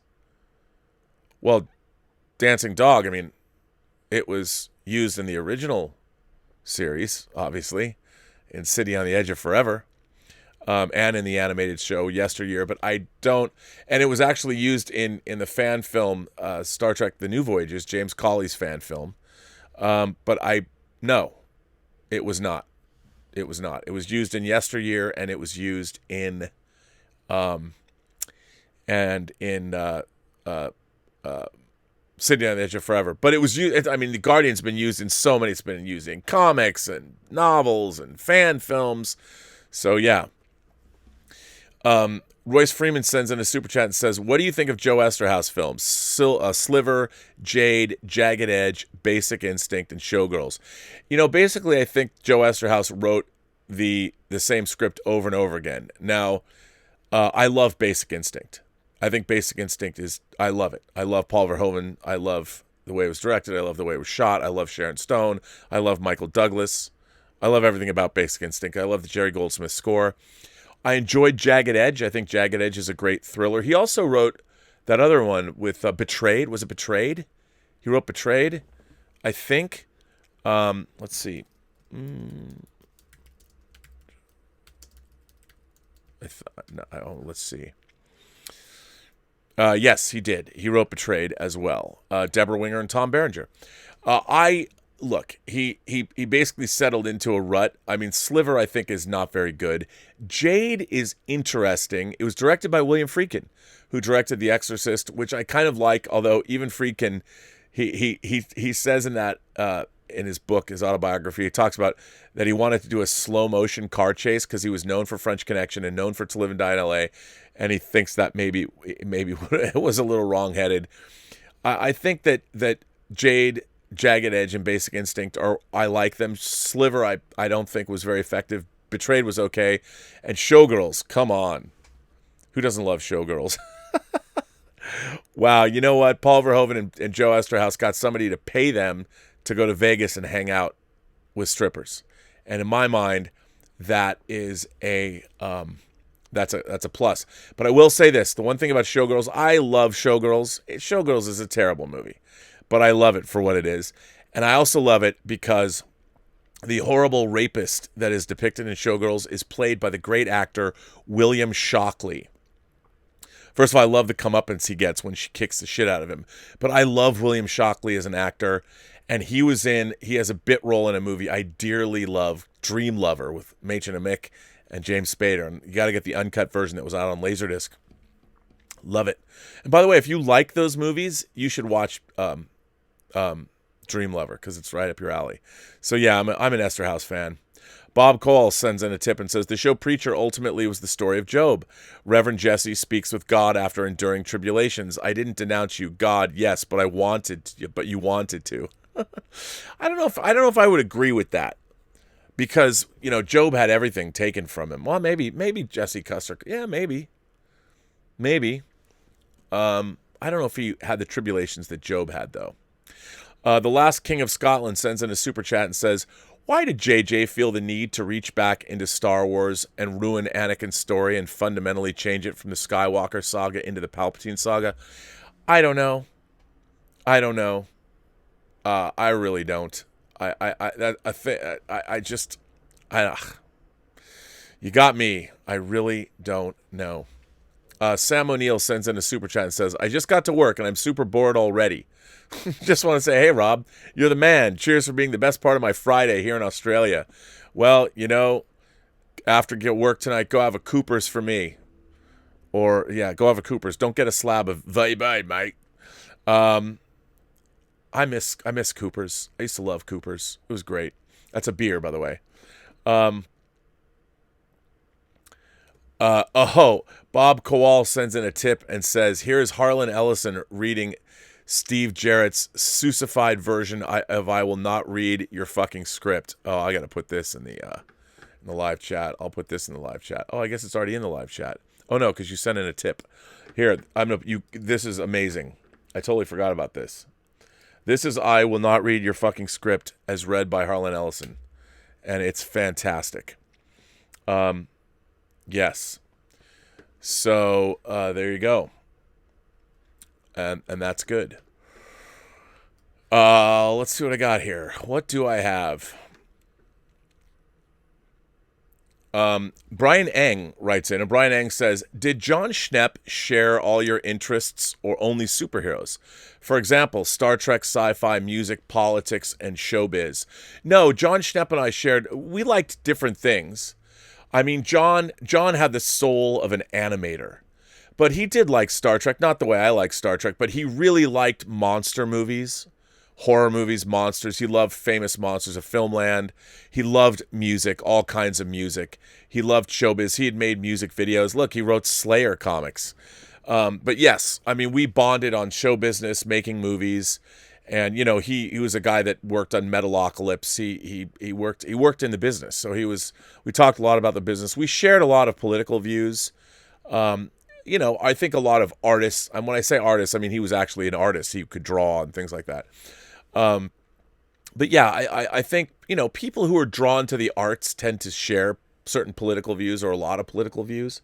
So yeah, we did. And we talked a lot about those things as well. Which was always great. It was always great to talk to Schnepp. So yeah, Mukbang Reviews writes in, I love Flack and I wish she were in more. Oh wait, this is from the Financial Times and I have to sign in. Sorry about that, Mukbang. I can't read that because I don't know what it is. But I will go back to it. You know what? I will put this in the live chat. Maybe people, it didn't pop up for me, but Mukbang sent this in on his letter. And let me put this in the chat. And Mukbang says, I love Flack and wish you were in more films. I don't know who that is because I can't see what it is. But there you go. This letter comes from Just a Brown Girl. That sounds like a song title. Hi, Rob. Happy Thursday. So when I last wrote, I was dipping my toe into the world of conlang. I'm adapting a series of fantasy novels for the screen, and there are 4 languages that will need to be performed by actors. So I need languages made. Non sequitur. The author of the novels, without prompting, extended my option by 6 months because of the craziness going on, free of charge. It has to be said, the author is all kinds of awesome. Okay, well, see, now here I would use Just a Brown Girl as an example. She went out and optioned an author's material before she started adapting it. And now we're back. So I've leapt into finding a conlanger because it is a process where I foolishly thought I could just listen and look and choose. Easy peasy. I could save my writing brain cells for adapting the second script. Essentially, I thought I could do 2 things at once. Nope, wrong. I started in Fiverr and moved over to LCS, Language Creation Society, where I found a job board and submitted a gig. It is here that I learned just how over my head I had prematurely dove. I received a dozen really promising emails with resumes and samples and graphics and romantizations. There are all of these phonetic charts and explanations, and do I want a language that is already created? It's daunting, and I honestly don't know where to begin. I want somebody to hold my hand and walk me through the hard parts and not make fun of me when we get to the other side. I'm not going to say that I'm in development hell because too many resources is a great problem to have, but I am daunted because I don't want people to think I'm an idiot producer girl who doesn't know what she's doing. Then I remind myself I don't need to be an expert. I just need to find a few. And I need to trust my gut that I will learn enough, fast enough to know when it's right. After all, that's what all the greats do. They load up the Buick with lots of super talented people and then take the wheel. You got that right. So I'm going to let the replies come in for the rest of the week, and I'm going to set up Skype interviews. I'm going to pick the person that feels right, and in a perfect world, that person will be a woman or a person of color. But I'm going to let my gut make that call. Thanks for turning into the latest installment of Indie Filmmaker on the Road to a Studio Blockbuster Franchise, a.k.a. the COVID-19 Project. Until next week, same Burnett time, same Burnett channel. Update. I reached out to my author to ask if she would chat with the Colanger at some point. Lo and behold, someone applied whose work the author knows. Hire her straight away were the author's exact words. Really? That painless? Done. The box is checked. I'm not sure if that truly constitutes black girl magic, but I'm going to count it anyway. Thanks for reading. I am Just a Brown Girl. Well, Just a Brown Girl, it sounds like you're doing exactly what you should be doing. And remember, no producer necessarily knows what they're doing, but you did the first thing. You found a piece of material, you're adapting it, you have a relationship with the author, you're going out and doing exactly what you need to do. Every production and every project is different. It sounds like you're beginning something and it's you're doing it properly, and that is, of course, the great first step to take. And good on you for that. So that's very admirable. Keep us appraised of your progress. I love that you're doing that. I wish you all the success in the world. So congratulations, Just a Brown Girl. Well, ladies and gentlemen, hang on. Maybe I'll read one more letter. I have one more letter, I think. I do, and it's from our own Stubble McShave. This will be my last letter I read for you guys. If you have any chats, I can still answer those, but last letter. Stubble McShave says, by the way, this isn't all the letters I have to read. I just have to eat something or I'm going to drop dead. Greetings to the specialist of speculative speculation. The speculative speculation. The Duke of Dope Discourse, according to Campia, distributor of ice cream and candy to the kids of America. I don't know where he came up with that. I wanted to give a recommendation of one of my favorite movies. The first time I watched it, I was 9 or 10 years old. It is a combination of a war movie, a spy movie, and a heist movie. It came out in 1968 and starred two screen legends. I know what movie this is, and I haven't even gotten to it yet, and I love it. One American legend in the making and one British legend in the peak of his career. I'm, of course, talking about Where Eagles Dare, starring Clint Eastwood and Richard Burton. This movie fucking rules, by the way. Many people think it's based on an Alistair MacLean book like The Guns of Navarone, but Alistair MacLean was actually tasked to come up with a story for the film directly and also write the screenplay for it. Yes, sir. So it is an Alistair MacLean film, but it's not based on a book. I personally think Where Eagles Dare is a substantially better movie than what The Guns of Navarone is. For those who haven't seen it, what kind of movie is Where Eagles Dare? Where Eagles Dare is a movie set in the Austrian Alps in the middle of World War II, sometime before D-Day. The premise is that American brigadier general named George Carnaby has been captured by the Germans after his aircraft was shot down. He's been taken for interrogation to a mountaintop fortress accessible only by cable car or helicopter. A team of 7 Allied commandos led by British Major John Smith, Richard Burton, and U.S. Army Ranger Lieutenant Morris Schaefer, Clint Eastwood. Disguised as German troops, they are to parachute in, enter the castle, and rescue General Carnaby before the Germans can interrogate him and get sensitive information about the invasion plans in Normandy. As they approach the mountain fortress, 2 of their party are killed, and it seems like there might be a betrayer in their midst. Except for Clint Eastwood, the cast is primarily British, and all the Germans speak English. It's more or less understood that all the characters are speaking German. The soundtrack of the movie is great. It has one of the best opening scores of any movie. It does. So good. The movie was the inspiration to many of the first-person shooter games that came out in the 90s and early noughties. Some interesting trivia about the movie. During the production, Richard Burton, who had a big problem with alcohol, would consume up to 2 bottles of vodka each day. Burton also delayed the production by disappearing from set for a number of days to meet up with his friends, Peter O'Toole and Richard Harris, who were also known for their drinking habits. Elizabeth Taylor visited the set a few times since she was married to Richard Burton. According to the rest of the cast and crew, she was very approachable and friendly. The total body count of the movie is an even 100.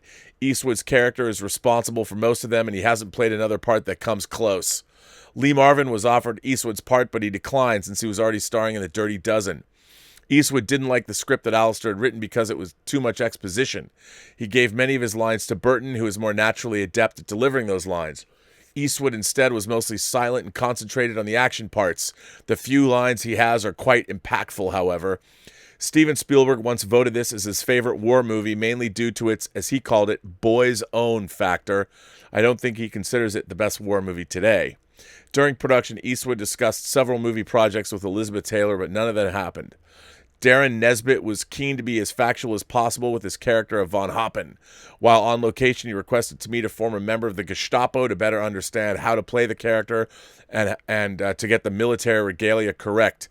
He recently did an interview about the filming of Where Eagles Dare. Here's the link to the YouTube video. Well, Stubble, I'll put that in the live chat. Here you go.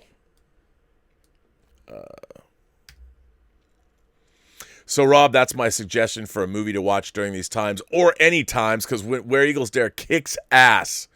I was so happy when it came out letterboxed on Laserdisc. Oh, my God.